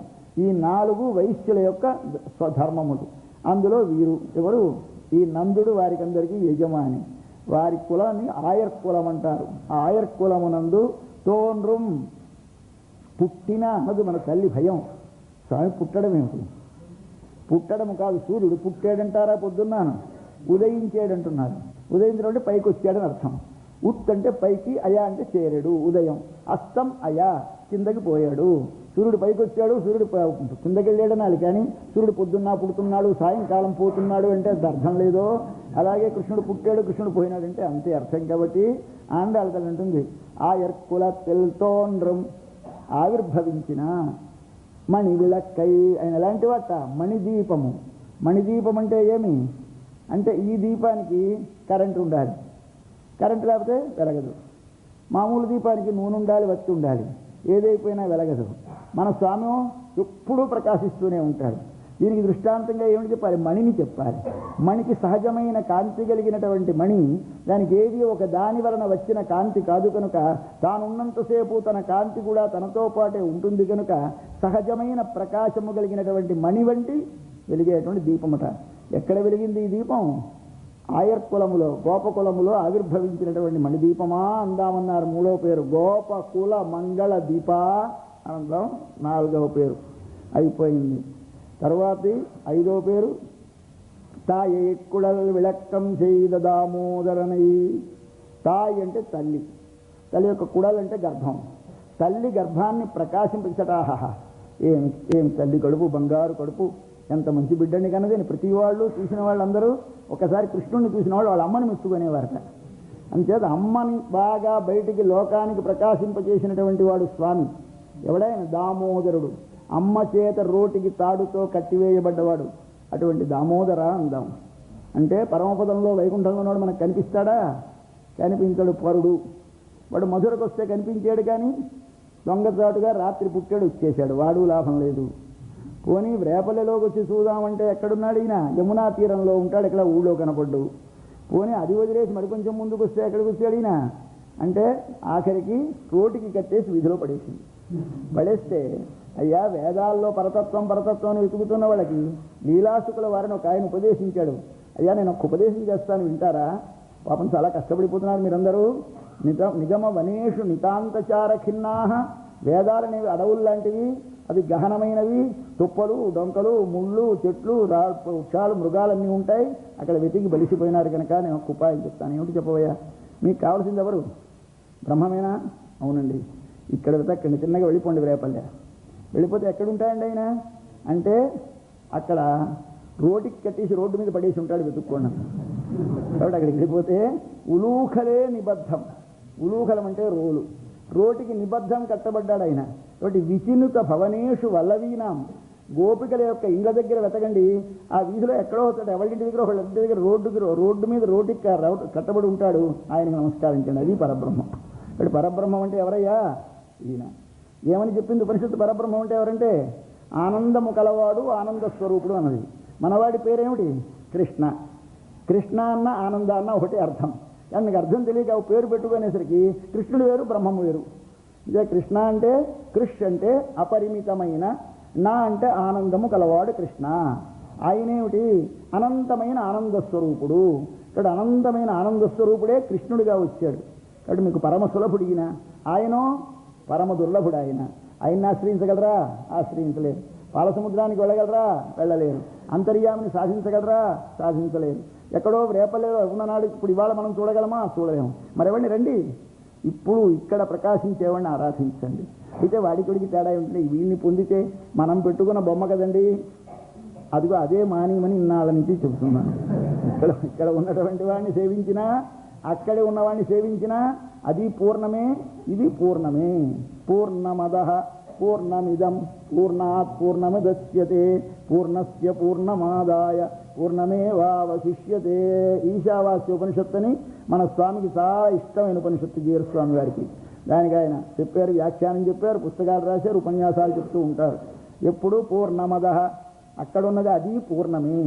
ఇదం పూర్ణం, ఇది పూర్ణమే. మీ ఎదురుగా ఉన్నదాన్ని చూపించండి ఇలా వేలు పెట్టి. ఇది పూర్ణమే, అది పూర్ణమే. అంటే ఇది నిండైనదే, అది నిండైనదే. దేనితో నిండైనది? సర్వగుణములతో నిండినదే. అంతటా విశ్వమంతా వ్యాపించి ఉన్నదే, అన్నిటినీ సృష్టించేదే, అన్నిటినీ ధరించేదే, అన్నిటినీ నియమించేదే. అదే నియమిస్తుందనుకో, ఇది నియమిస్తుంది.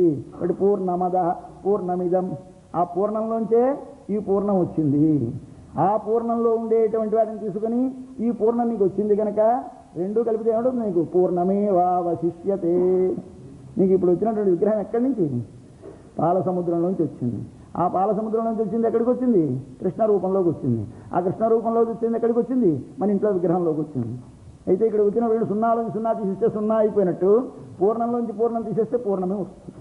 కాబట్టి పూర్ణంలోంచి పూర్ణం, పూర్ణం మిగిలింది పూర్ణం. కాబట్టి మనకు వచ్చినటువంటి మొట్టమొదటి పాల సముద్రంలో ఉన్నాయన ఈ అవతారంలోకి వచ్చి, అవతారంలో ఉన్నాయన కృష్ణ రూపంగా వస్తే ఈయన ఏమిటవుతాడు? ఈయన కృష్ణుడే. కాబట్టి ఈయన పూర్ణుడే, బ్రహ్మమే. ఇంచేత ఏం బెంగలేదని ఈయన్ని ప్రార్థించమని మనకి లీలాసుకుల వారు ఉపదేశించారు. అంటే ఆఖరి పేరు ఏమిటి? దామోదరనై. దామోదరుణ్ణి కీర్తింతాం. ఇలా కీర్తించి మనం అందరం తూయోమాయి వందు. ఇంతసేపు మనకేది లేదనుకుంటున్నామా? మనకేం చేతనవును? మనకేం జ్ఞానం ఉందా, భక్తి ఉందా, ధ్యానమా, జపమా? ఏమీ లేని వాళ్ళం అన్నవాళ్ళు ఇప్పుడు ఉంటున్నారు మన పిల్లలు. తూయోమాయి పరిశుద్ధులమై వందు వచ్చి మనమందరం ఇప్పుడు పరిశుద్ధులమై వచ్చాం ఇక్కడికి. తూయోమా ఏమిటి పరిశుద్ధి? స్నానం చేసి వచ్చామా, జపం చేసి వచ్చామా, ధ్యానం చేసి వచ్చామా? ఏమొక్కలే పరిశుద్ధి అంటే చూడాలని వచ్చాం, చూడకుండా ఉండలేమని వచ్చాం. చూడాలని రాలేదు, చూడకుండా ఉండలేక వచ్చాం. ఆ ముక్కలు రెండు తేడా ఉంది, గుర్తుపెట్టుకుంటూ ఉండండి. ఎప్పుడు భగవంతుడి దగ్గరికి వెళ్ళినప్పుడు భగవంతుడి దగ్గరికి ఏదో పూజ కోసం వచ్చామండి అనకండి. పూజ కోసం ఆయనకి ఎందుకు పూజ? నీ పువ్వులు కావాలా స్వామికి?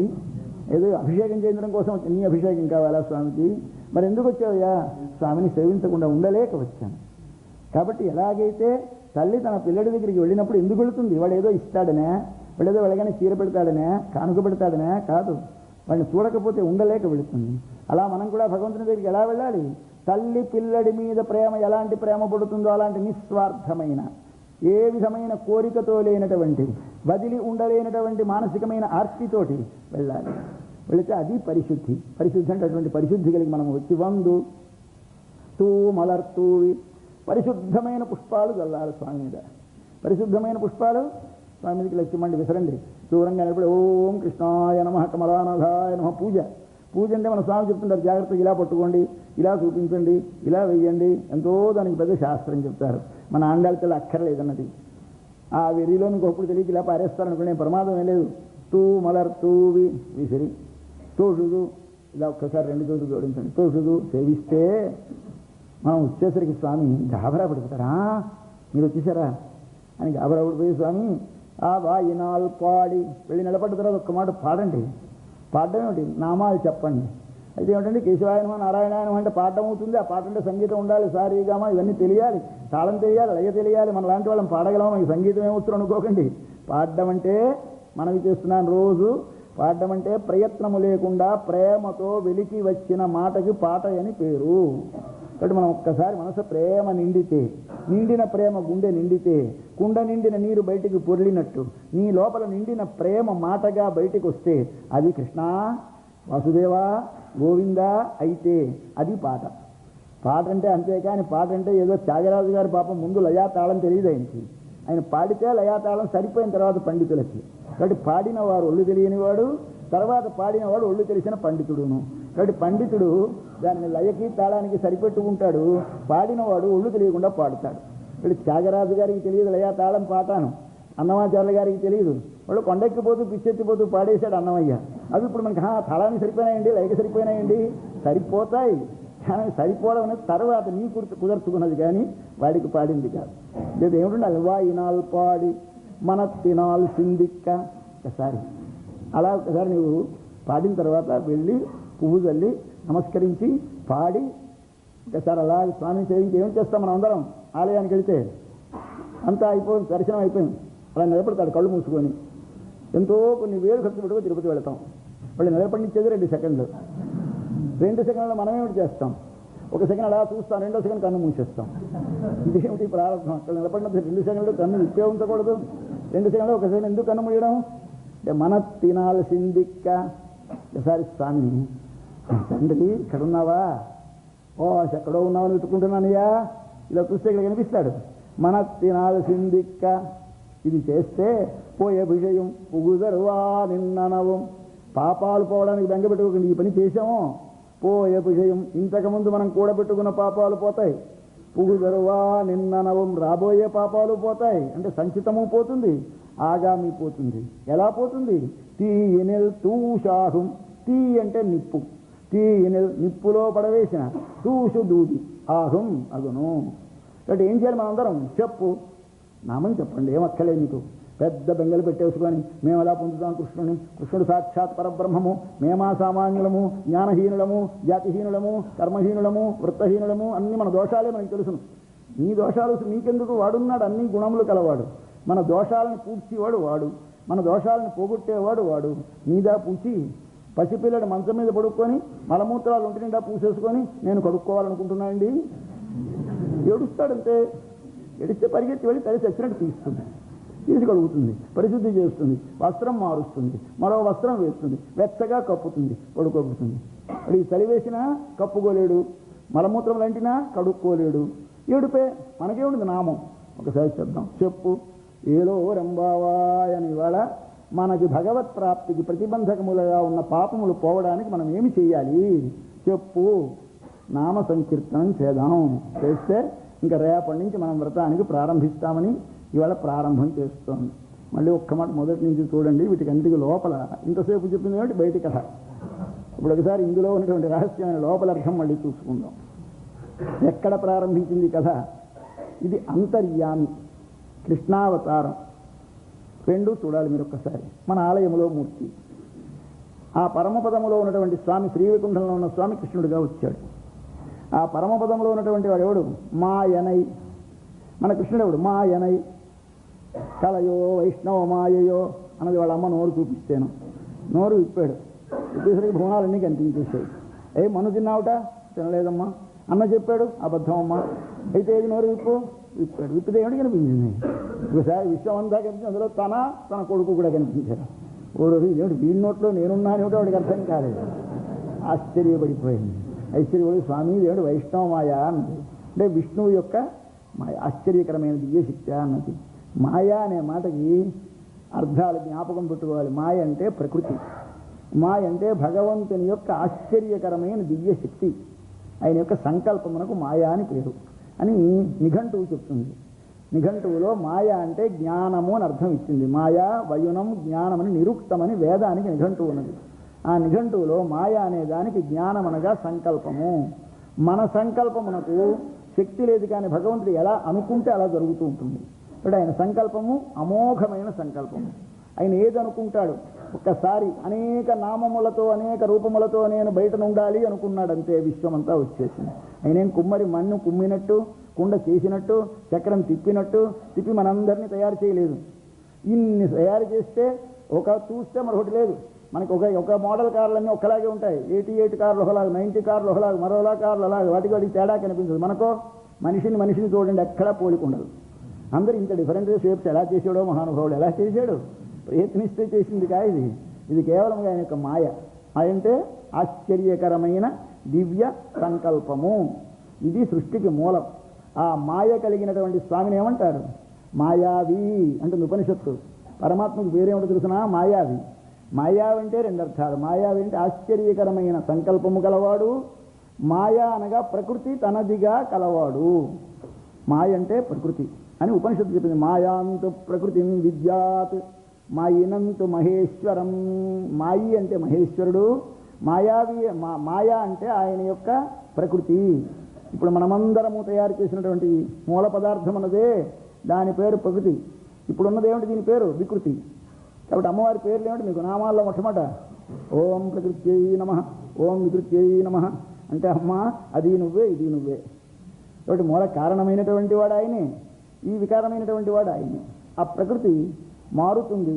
మారితే ఏమిటి? మొట్టమొదటి ప్రకృతి పేరు ప్రధానము. ఇప్పుడు దీని పేరు ఏమిటి? శరీరము. మనుష్య శరీరం అవ్వచ్చు, పశు శరీరం అవ్వచ్చు, పక్షి శరీరం అవ్వచ్చు, వృక్ష శరీరం అవ్వచ్చు, ఏదైనా ఇవన్నీ కూడా ప్రకృతే.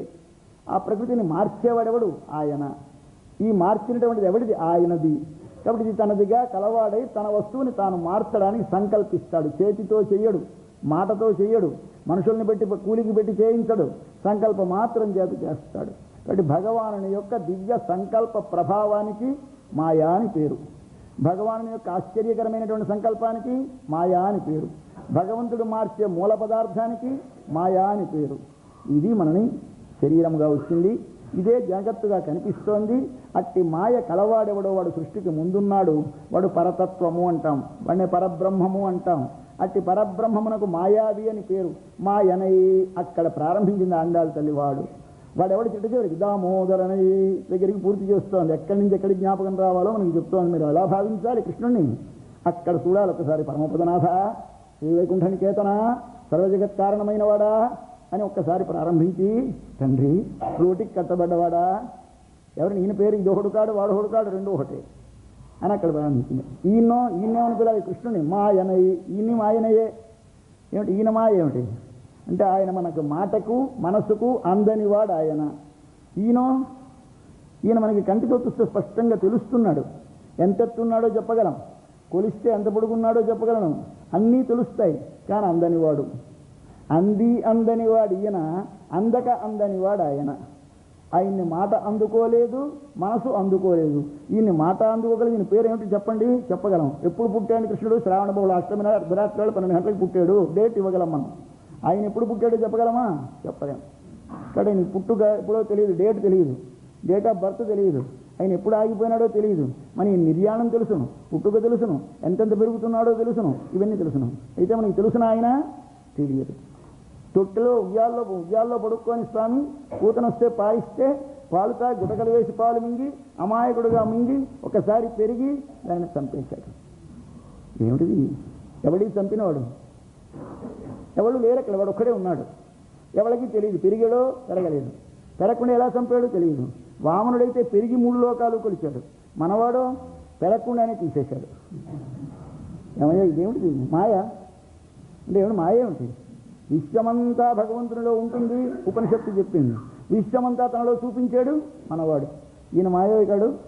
కాబట్టి ఈయన ఏమిటిది? ఆశ్చర్యకరమైన దివ్యశక్తి కలవాడు. కాబట్టి మాయనై, ఆయనలో ఏది మాయ? పరత్వము. మనకు అందనిది ఏది? పరతత్వము. ఇక్కడ మనకు అందనిది ఏది? సౌలభ్యము. సౌలభ్యాన్ని వంతు చూడగలవా? ఎక్కడి దాకా సౌలభ్యం ఉంది కృష్ణుడిది? ఏమిటండి, చాలా సులభం నుండి హాయిగా చూడొచ్చు, మాట్లాడొచ్చు, గుద్దొచ్చు, కొట్టొచ్చు. ఆయన మనకి కాలుస్తే మోస్తాడు, మనం భుజాల మీద ఆయన ఎక్కుతాడు, అన్నీ ఉన్నాయి. ఇవి కాదు సౌలభ్యాలు. నీవు అనుకుంది కూడా వీలు లేని పనులు చేశాడు స్వామి. ఎంత సౌలభ్యం అంటే పరాకాష్ఠకు చెందిన సౌలభ్యం. అర్జునుడికి రథం చేత రథికుడు సారథి అయినాడు. కృష్ణుడు చేసిన పనులో 2 పనులు చాలా వింత అయిన పనులు, ఎవ్వరూ చెయ్యరు లోకంలో. మనం మంచి కోటీశ్వరులం. ఒక ఫ్రెండ్ కారుకి వాళ్ళ డ్రైవర్ రాలేదు, పనివై నేనున్నాను అంటాడు. ఎవడో మంచి ఉదారుడైనటువంటి ఒక ఫ్రెండ్.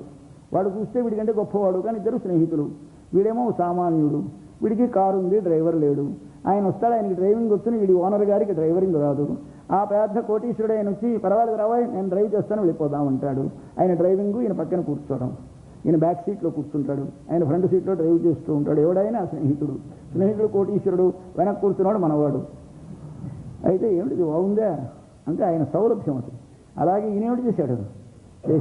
కానీ చేసిన తర్వాత ఎప్పుడైనాను ఆ కోటీశ్వరుణ్ణి అన్నాడు, డ్రైవర్ అని పిలిస్తే ఒప్పుకుంటాడండి? నేను మాకు డ్రైవ్ చేసావు కదా, డ్రైవర్వే కదా నేను పిలుస్తానంటే ఒప్పుకుంటాడా? ఒప్పుకోడు. మనస్వామో పార్థసారథి పేరు పెట్టేసుకున్నాడు. ఎంత మంచివాడు. ఎవడైనా అలా ఓపెన్గా డిక్లేర్ చేసుకుంటాడా పేరుని? ఎవడు చూసుకోడు, భయపడతాడు. చెప్పుకుంది ఏదో నేను చేశాను, కానీ అది ఊరికే ఫ్రెండ్షిప్లో చేశాను, నన్ను సారథి అంటావా డ్రైవర్ అంటావా అని దెబ్బలాడతాడు. మనవాడో ఆయన పార్థసారథి అంటే పెద్ద పొంగిపోతాడు ఆయన. అలాగే ఆఫీసుల్లో మెసెంజర్ అని ఇప్పుడు పదవి వచ్చింది. పూర్వకాలంలో ప్యూన్ అనేవారు, ఇప్పుడు ఆ ప్యూన్ కొంచెం గౌరవం చేసి మెసెంజర్ అంటున్నారు. అంటే ఇక్కడి నుంచి అక్కడికి, అక్కడి నుంచి ఇక్కడికి వార్తలను కాగితాలను చేర్చేవాడు అని అర్థం. అలాగే ఒక చోట నుంచి ఒక చోటికి వార్తను చేర్చేవాడు, ఒక చోట నుంచి కాగితాలు చేర్చేవాడు పేరేమిటి సంస్కృతంలో? దూత. ఈయనకి పాండవులకి కౌరవ సభకి దూతని పంపించాల్సి వచ్చింది. ఎవరిని పంపించడం? ఎవనో మామూలు వాడిని, మాటలు రాని వాడిని, ఎవనో పనికి మాలిన వాడిని పంపించాలి ఉత్తరం రాసిచ్చి. కానీ ఎవడు వెళ్తానన్నాడు స్వామి మనవాడు. ఈయన సర్వలోకేశ్వరుడు, సర్వజగన్నియామకుడు, వీళ్ళందరినీ ఒక్కసారి చంపేయడానికి ఈ లోకంలోకి అవతరించిన వాడు. ఆయన ఎవడో తెలియక ఈ పాండవులు నేను వెళతానంటే అలాగే వెళ్ళు, అయితే ఏం చెప్పమన్నారు అన్నాడు. అక్కడ ధర్మరాజు గారు పెద్ద కబుర్లు చెప్పాడు, ఇలా చెప్పు. భీముడు చెప్పాడు, అర్జునుడు చెప్పాడు, నకులుడు చెప్పాడు, సహదేవుడు చెప్పాడు, ద్రౌపది చెప్పింది. అందరూ ఇలా చెప్పు ఇలా చెప్పు ఇలా చెప్పు, మాటలరా అని మూగి వాళ్ళకి చీటీ రాసి మెడకి కట్టినట్టు కట్టించాడు. వెళ్ళిచ్చిమన్నా వెళ్ళాడు, చెప్పేశాడు, వచ్చేశాడు. అయితే ఇది ఏదో నాకు వాళ్ళకి చనువు చేశాను కానీ అబ్బాయి నువ్వు అవాళ వెళ్ళిన నువ్వేను కదా అవాళ మెసెంజర్వి అంటే ఒప్పుకుంటారండి, ఒప్పుకోరు. మనవాడికో పేరుది పాండవ దూత, ఆయనకో పేరండి. ఎవడిలా భరిస్తాడండి? సౌలభ్యంలో పరాకాష్ఠితి. ఎందుకు ఎందుకున్నాడు? రక్షణ తన కర్తవ్యం, రక్షణకు అవసరమైన పని ఎంత నీచమైనా సరే నాకు గౌరవమే. కాబట్టి ఆయనకు కావలసిన పని ఏమిటి? జగద్రక్షణము కోసం వచ్చాడు ఇక్కడికి. ఆ రక్షణ మనకి ఏమిటి అవసరం? సారథ్యం చెయ్యాలి, రక్షణకి దౌత్యం చెయ్యాలి. కానీ దౌత్యం చేసినా, సారథ్యం చేసినా, గుర్రాలను కడిగినా, గుర్రాలకి దాణా పెట్టినా మా అర్జునుడి కోసమని కనుక, అర్జునుడి రక్షణ కోసమని తాను చేసిన ఏ పనైనా నా ఆశ్రిత రక్షణకు చేసే నా ప్రతి పని నాకు గొప్పే అని భావించిన వాడు సర్వేశ్వరుడు. కాబట్టి ఆయన సౌలభ్యము పరాకాష్ఠకు చెందిన సౌలభ్యం, మన మనుష్యుల్లో ఎక్కడ ఊహించలేని సౌలభ్యం. కాబట్టి ఆ సౌలభ్యం ఏంటిది? మాయనై, అత్యాశ్చర్యమైనది. అటువంటి వాడు కృష్ణుడు. కాబట్టి అక్కడ ఇంకో మాట, వైకుంఠానికి వెళ్ళండి అంటే వెళ్ళంటే మనం అందరమును వెళదాం. మళ్ళీ కిందకు వచ్చి ఒకసారి రేపల్లిలో కృష్ణుని చూస్తే మాయనై అక్కడ ఇక్కడ కూడాను. తర్వాత వెంటనే అక్కడి నుంచి వచ్చేసి ఏం చేశాడు? ఈయన మధురలో పుట్టాడు.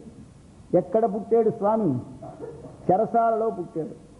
దేవకీ వసుదేవులు ఇద్దరినీ చెరసాలలో పెట్టాడు ఆయన, కంసుడు. పెడితే చెరసాలలో వీళ్ళకి వరుసగా పిల్లలు పుట్టేశారు. 6 పుట్టారు. 7వ ఆయన పుట్టగానే గర్భస్రావం అయింది. ఆ గర్భస్రావం అవగానే తీసుకెళ్ళి అక్కడ బలరాముడుగా రోహిణి గర్భంలో ఉంచారు. ఆయనే బలరాముడు పుట్టాడు. 7వ గర్భం పోయిందన్నారు, 8వ గర్భం పుట్టిందన్నారు. పుట్టినవాడు ఆ మగపిల్లడు పుట్టాడు. అర్ధరాత్రి సమయంలో పుట్టాడు. ఎవ్వరికీ తెలియకుండా రాత్రి వేళ పుట్టాడు. చూశాడు వసుదేవుడు. బిడ్డడే పురుటి నొప్పులు పడ్డది, పిల్లడు కలిగాడు. వెళ్ళేసరికి పిల్లడు కనిపించాడు. ఎలాగున్నాడు ఆయన? చతుర్భుజం శంఖ గదార్యుదాయుధం పీతాంబరం కౌస్తుభవత్ శ్రీవత్సలక్ష్మ. ఓహో, ఎంత పిల్లడున్నాడు? చిన్న పిల్లడే, పొట్టి శిశువు, చిన్న శిశువు. ఈ చిన్ని శిశువుకి ఏమిటున్నాయి? స్వామికి మెడలో కౌస్తుభం, ఈ పక్కన మత్స, స్వామికి శంఖం చక్రం చేతిలో, 4 చేతులు. ఏమిటి దయ్యం పుట్టిందో భూతం పుట్టిందో అనుకోండి. ఏదో 4 తలలున్న దూడ పుట్టింది, 6 తలలున్న దూడ పుట్టింది అన్నట్టు పుట్టాడేమిటి స్వామి? చూసిన కుమారుడు. హరిం సుతం విలోక్య అంటుంది భాగవతంలో. సాక్షాత్ శ్రీ మహావిష్ణువు, చతుర్భుజములు, శంఖచక్రములు, పీతాంబరము, కౌస్తుభము ఉన్నటువంటి వాడు శ్రీ విష్ణువు, శ్రీ మహావిష్ణువే. అయితే ఆయన ఎవడు? బిడ్డడు. హరి సుతుడైనాడు. హరి సుతుడైనాడు చూశాడు, ఆశ్చర్యపడిపోయినాడు. ఆశ్చర్యపడిపోయి హరిరే స్వామి, ఎవడి కంటికి కనపడమంటారే? అదృశ్యే, అనాత్మ్యే, అనిలయనే, అనిరుక్తే అంటారే. ఎవడికి కంటికి కనబడవట? ఐక్షత, స్పష్టంగా కనిపిస్తున్నాడు. పొత్తిళ్లలో దేవకీదేవుల్లో కనిపిస్తున్నాడు. చూసి ఆశ్చర్యపడిపోయి సార్ నమస్కారం చేసి, ఎవడికి? కొడుక్కి. మనం పిల్లడికి, పురుటి పిల్లడికి దండం పెడతామా? పెట్టాం. కానీ శంఖచక్రాలు చతుర్భుజాలతో కనిపిస్తున్నాడు. తన కొడుకైనా ఆగలేకపోయినాడు. తండ్రి పుట్టేవా జాతోసి దేవదేవేశ, అయినా దేవతలకందరికీ, దేవతలైన వాళ్ళందరికీ కూడా నియామకుడివి కదా. ఈ దేవతలందరికీ గొప్పవాడు బ్రహ్మగారు అనుకుంటే, ఆ బ్రహ్మగారిని కూడా కన్నవాడివి, నడిపించిన వాడివి నీవు కదా తండ్రి దేవదేవేశ. నేను దేవదేవుడిని నీకు ఎలా తెలిసిందయ్యా? శంఖచక్ర గదాధర, ఐడెంటిఫికేషన్ మార్క్స్తో వచ్చావు. శంఖచక్ర గదాధర, అది కూడా శంఖము చక్రము గదా విడుతూ వచ్చేవే తండ్రి. అట్టివాడివి, పుట్టుక లేని వాడివి పుట్టేవా?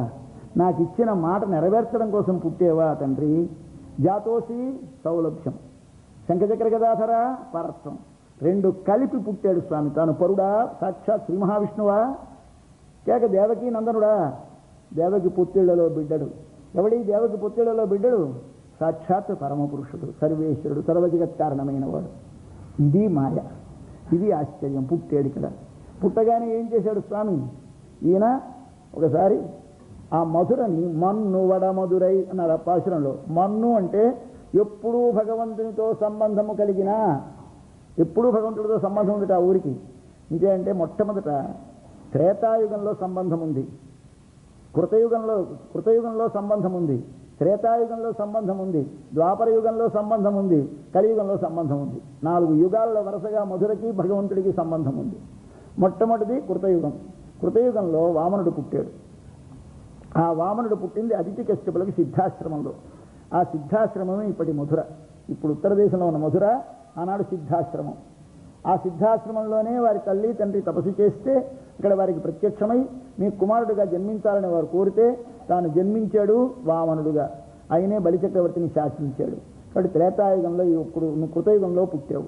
త్రేతాయుగంలో రాముడు పుట్టాడు. పుట్టినప్పుడు వారి తమ్ముడైనటువంటి లక్ష్మణస్వామి చేత, అక్కడ శత్రుఘ్నుడి చేత, అక్కడ లవణాసురుడు అనేటువంటి రాక్షసుని సంపింపజేసి తమకి స్వామంతరాజ్యంగా చేసుకొని దానిలో శత్రుఘ్నుని పెట్టి పరిపాలన సాగించాడు స్వామి రామచంద్ర ప్రభు. కాబట్టి అప్పుడు భగవత్ సంబంధం ఉంది ఆ ఊరికి.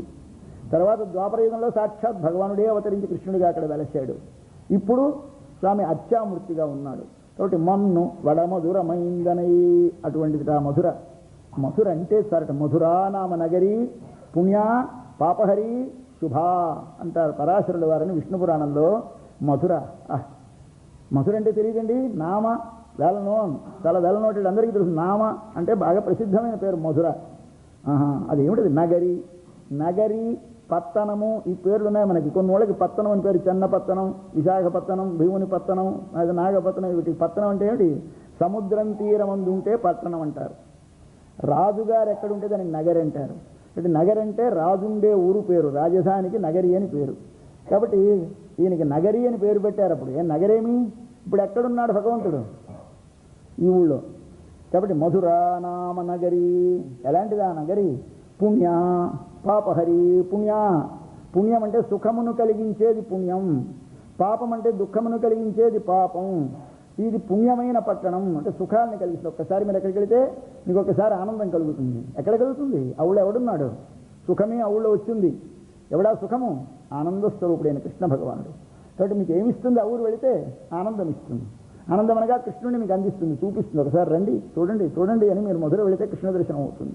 కాబట్టి ఆ మధుర పుణ్య కాదు, పాపహరి. ఇంతకాలం మనకు దుఃఖాలు కలిగించేటువంటి పాపాలన్నింటినీ పోగొట్టేస్తుంది. ఒక్కసారి మధుర వెళితే కృష్ణ దర్శనం, మధుర వెళితే పాప నిర్హరణం, పాపములు తొలగిపోతాయి. అంతేకాదు ఆ ఊరే చాలు శుభ, అక్కడికి వెళితే చాలు మంగళములే కలుగుతాయి. ఏమిటి గొప్పతనానికి కారణం? యస్యాం జాతః జగన్నాథ సాక్షాత్ విష్ణు సనాతన. ఏం అదృష్టం మధురకి! యస్యాం జాతః, ఏ పట్టణంలో జాతః పుట్టాడండి. 12 నెలలు తల్లి కడుపులో ఉండి పుట్టాడు. ఎవరు? జగన్నాథ విష్ణు సనాతన. సనాతనుడు అంటే అర్థము ఎల్లకాలముల యందు ఉండేవాడు అని అర్థం. మనకి సనాతనం అండి, వీడు సనాతనుడు అండి అంటే పాతకాలపు వాళ్ళని అర్థం. ఇప్పుడు మనకి సనాతనుడు అంటే అధునాతనుడికి ఆపోజిట్ వరుడు. అధునాతనుడు అంటే ఇప్పటి కాలపు వాడు, సనాతనుడు అంటే పాతకాలపు వాడు అని అర్థం. ఇవన్నీ సనాతనాచారాలు అంటూ ఉంటారు. సనాతన అంటే పాతాచారాలు, ఇప్పుడు మోడర్న్ కాదు. కాబట్టి ఓల్డ్ ఫ్యాషన్స్కి సనాతన. అది కాదు సనాతన అంటే ఎల్లకాలముల యందుండేది సనాతన. సనా అంటే సదా అని శబ్దం. సదా అంటే ఎల్లప్పుడూ అని అర్థం. తన అంటే ఉండున్నది అని అర్థం. అధునా అంటే ఇప్పుడు, తన ఉండేది అధునాతన. దీనికి ఆపోజిట్ వర్డ్ ఏమిటి? పురాతన. కాబట్టి అధునాతనకి ఆపోజిట్ వర్డ్ రాయమంటే పాఠాల్లో మాస్టర్లం మేము పండితులం పురాతన రాయాలి, కానీ సనాతన రాయకూడదు. కానీ మాకు తెలియక సనాతన రాసిన మార్కులు ఇచ్చేస్తూ ఉంటాం.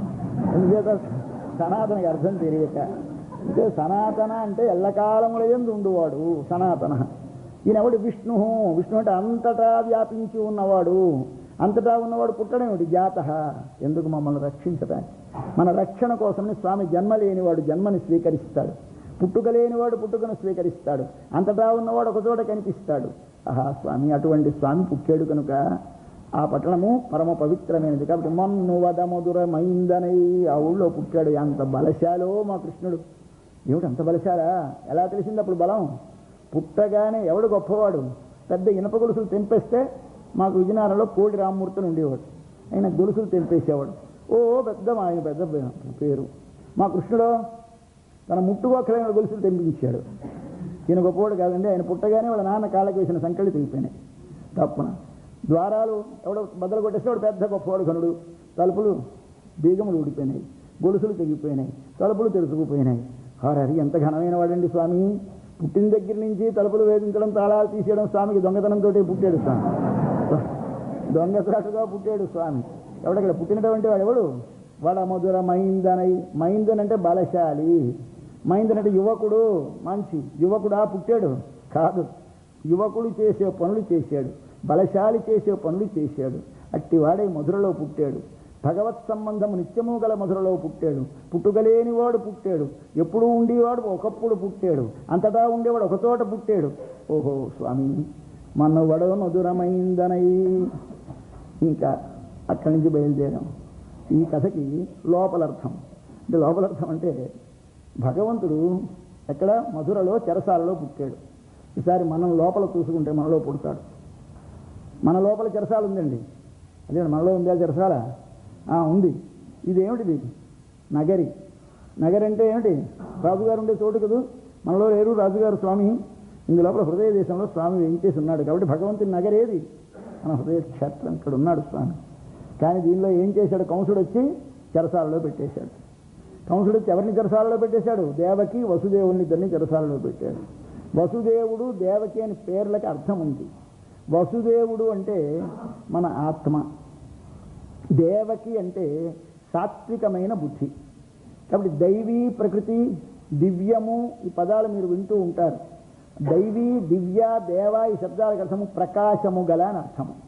మన లోపల ప్రకాశము కలగాలి అంటే మన బుద్ధిలో, మన స్వభావంలో సత్వగుణము పెరగాలి. సత్వగుణం ఉంటే ప్రకాశం వస్తుంది. లైట్కి ప్రకాశం ఎలాగో మన లోపల మన బుద్ధిలో ఒక మెరుపు వస్తుంది, ఒక శాంతి వస్తుంది, ఒక ఎప్పుడు ఆనందము కలుగుతుంది. అది కలిగించేటువంటి ప్రకృతికి దైవీ ప్రకృతి అని పేరు. ఆసురీ ప్రకృతి కలిగితే ఎప్పుడు అశాంతి ఉంటుంది, అహంకారం ఉంటుంది, బలం ఉంటుంది, దర్పం ఉంటుంది, అసూయామాత్సర్యాదులు ఉంటాయి, అన్ని చెడు గుణములు ఉంటాయి. ఈశ్వరోహం అహంభోగి అంటాడు వాడు. నేను ఈశ్వరుని, నేనే యజమానిని, నేనే అన్ని అనుభవిస్తున్నానంటాడు. వీడు ఏమీ లేదంటాడు. ఇది దైవీ ప్రకృతి. ఈ దైవీ ప్రకృతి ఆత్మ కలిస్తే దాని లోపల పుట్టేవాడు ఎవడు పుడతాడు? భగవానుడు పుడతాడు. కాబట్టి వసుదేవుడి కొడుకు వాసుదేవుడు. వసుదేవుడు అంటే ఎవరు? మన లోపల ఉన్న ఆత్మ. ఈ ఆత్మలో ఆవిర్భవించేవాడెవడు అంటే పడమేవాడెవడు?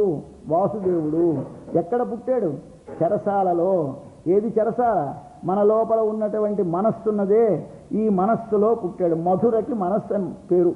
మనస్సు అంటే ఏమిటి చేస్తుంది? మనస్సు మన్ని మధించేస్తూ ఉంటుంది. రాత్రి చల్లవాళ్ళు నిద్ర పట్టలేదండి అంటారు మన డాక్టర్ దగ్గరికి వెళ్ళి.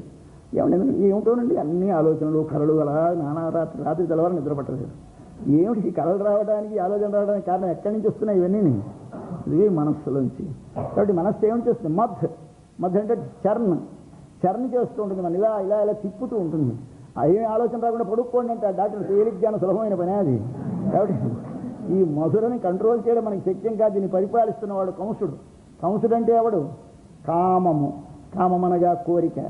ఈ కోరిక అనేది మన లోపల మనసులో పుడుతుంది. ఇది పరిపాలకుడు. ఇప్పుడు ఎవరు పరిపాలకుడు? మొదటికి మన కంసుడు గారు అప్పుడు రాజుగారు అయినారు.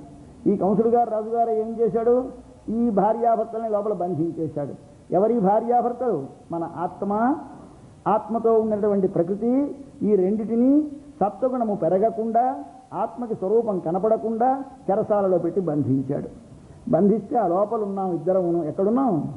మనసుతో, కామముతో నిండిన మనసుతో. అయితే ఇది కామం అని ఎలా తెలిసింది అంటే, కంసుడు కాలనేమి యొక్క అవతారం. కాలనేమే మళ్ళీ జన్మలో కంసుడైనాడు. కాలం అంటే ఇది ఒక చక్రం. చక్రంతో పోలుస్తారు కాలచక్రం అని. చక్రానికి మధ్య నుండేది హబ్బు. దీనికి ఆ చివరిదానికి కలిపేవి స్పోక్స్. ఆ స్పోక్స్కి, ఈ హబ్బుకి ఆ చిట్ట చివరి ఉండి అన్ని ఈ స్పోక్స్ని కలుపుతూ రోడ్డు మీద నడిచేది రిమ్ము. ఈ రిమ్ము పేరు కాలం అనే చక్రమునకు నేమి. అంటే చక్రం తిప్పేది ఏది? మనకి కాలం దేని వల్ల సాగుతోంది? కామము వల్ల సాగుతుంది. కోరిక ఎప్పుడు నశించేస్తే ఇప్పుడు రిమ్ము బద్దలైపోయింది అనుకోండి, ఏమిటైపోతుంది? మరి చక్రం నడుస్తుందా? లేదు. రిమ్ము పోతే చక్రం లేదు. ఈ స్పోక్స్ ఉండొచ్చు, హబ్బు ఉండొచ్చు, రిమ్ము లేకపోతే చక్రం లేదు, నడవదు. అలాగే మన కోరిక లేకపోతే కాలమే లేదు, అయిపోయింది అక్కడితోటి క్లోజ్. కాబట్టి ఎప్పుడైతే నీ కామము జయిస్తుందో, కామము లొంగిపోతుందో అప్పుడు నీకు సంసారం పోతుంది అని మన పెద్దలు చెప్పారు. ఈ చక్రానికి రిమ్ము లాంటిది కనుక కాలనేమి కంసుడై పుట్టాడంటే, కంసుడు అంటే కామము. ఇదంతా లోపలి కథ. ఇంత బరువైంది ఎందుకండి మొత్తేస్తున్నారు అనుకోకండి. తెలియాలి మనకి. తెలిస్తే కానీ లాభం లేదు. అందుకోసం మనం ఇది చెప్తున్నాం. ఇది ఏమిటి? ఇదంతా కథ ఏదో కృత్రిమంలా ఉంటుంది. కృత్రిమం కాదు, మన యొక్క జీవితాన్ని బోధపరుస్తోంది స్వామి. ఈ కాలనేమి కంసుడై పుట్టి మనలో ఉన్నటువంటి ఆత్మని, ఆత్మతో కూడి ఉన్నటువంటి ప్రకృతిని రెండింటినీ చెరసాలలో పెట్టాడు. మనలో ఇప్పుడు సాత్వికమైన బుద్ధి కలగదు. మన ఆత్మ తన స్వరూపాన్ని తాను మరిచిపోయే లోపల అణిగి ఉండిపోయింది. ఈ రెండు కలిసి ఉండగానే వీరిలో రకరకమైనటువంటి భావములు కలిగి చివరికి 8వసారి కృష్ణుడు పుట్టాడు. వాడు పుట్టగానే నీకు చావని చెప్పాడు. అక్కడే ఆకాశవాణి. ఎవరి ఆకాశవాణి? వేదం. ఏమిటి చెప్పింది? అబ్బాయి, నీలో ఎప్పుడైతే భగవద్భావన మనసులో ఆవిర్భవిస్తుందో అప్పుడు నీకు వెంటనే మృత్యువు. ఎవడికి మృత్యువు? కామమునకు మృత్యువు. నీకు ఎప్పుడైతే భగవంతుడి విషయం జ్ఞానం కలిగిందో, భగవద్జ్ఞానం కలగగానే కామం పోతాయి. సర్వే కామా సమాహితా, సమస్తమైన కోరికలు అంతమైపోతాయి, కామం నశించిపోతుంది చెప్పింది ఉపనిషత్తు. వాడికి భయం పుట్టింది. బంధించాలి. లేకపోతే నీకేమైనా అర్థం ఉందండి? మీరు ఊరిని ఉంటుంది. భార్యాభర్తలు ఒక జైల్లో పెడతారా? పెట్టరు. పెట్టినా ఎంత మూర్ఖులైనా పిల్లల్ని కంటారా? కనరు. యనమండుగురి పిల్లల్ని కన్నారట చెరసాలలో. ఏమిటి ఆ దాంపత్యం? ఇలాంటిది ఎక్కడైనా ప్రపంచంలో ఉంటుందా? మనంత వెర్రివాళ్ళ మన కృష్ణుని కన్నా తల్లిదండ్రులు కారు. ఇది మన కథ చెప్పాలి. మన కథ చెప్పడానికి స్వామి ఒక చక్కనైనటువంటి అవతారమును తాను స్వీకరించి ఎట్లా మీలో నేను ఆవిర్భవిస్తానో మనకు తెలియచేయాలని, నాయనా మీ మనసు అనేటువంటి మధురలో కామం అనేటువంటి రాజు పరిపాలించే రోజుల్లో ఆ కామం అనేటువంటి రాజు మిమ్మల్ని బంధిస్తుంది. నీ ఆత్మని, నీ ప్రకృతిని రెండింటినీ బంధిస్తుంది.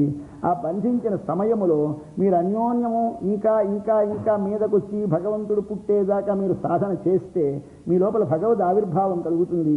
కలిగిన నాడు వాడిని మీరు దర్శిస్తారు. దర్శించగా మీ సంఖ్యలు విడిపోతాయి, ద్వారములు తెరుచుకుపోతాయి, బీగములు ఊడిపోతాయి, దారి వస్తుంది.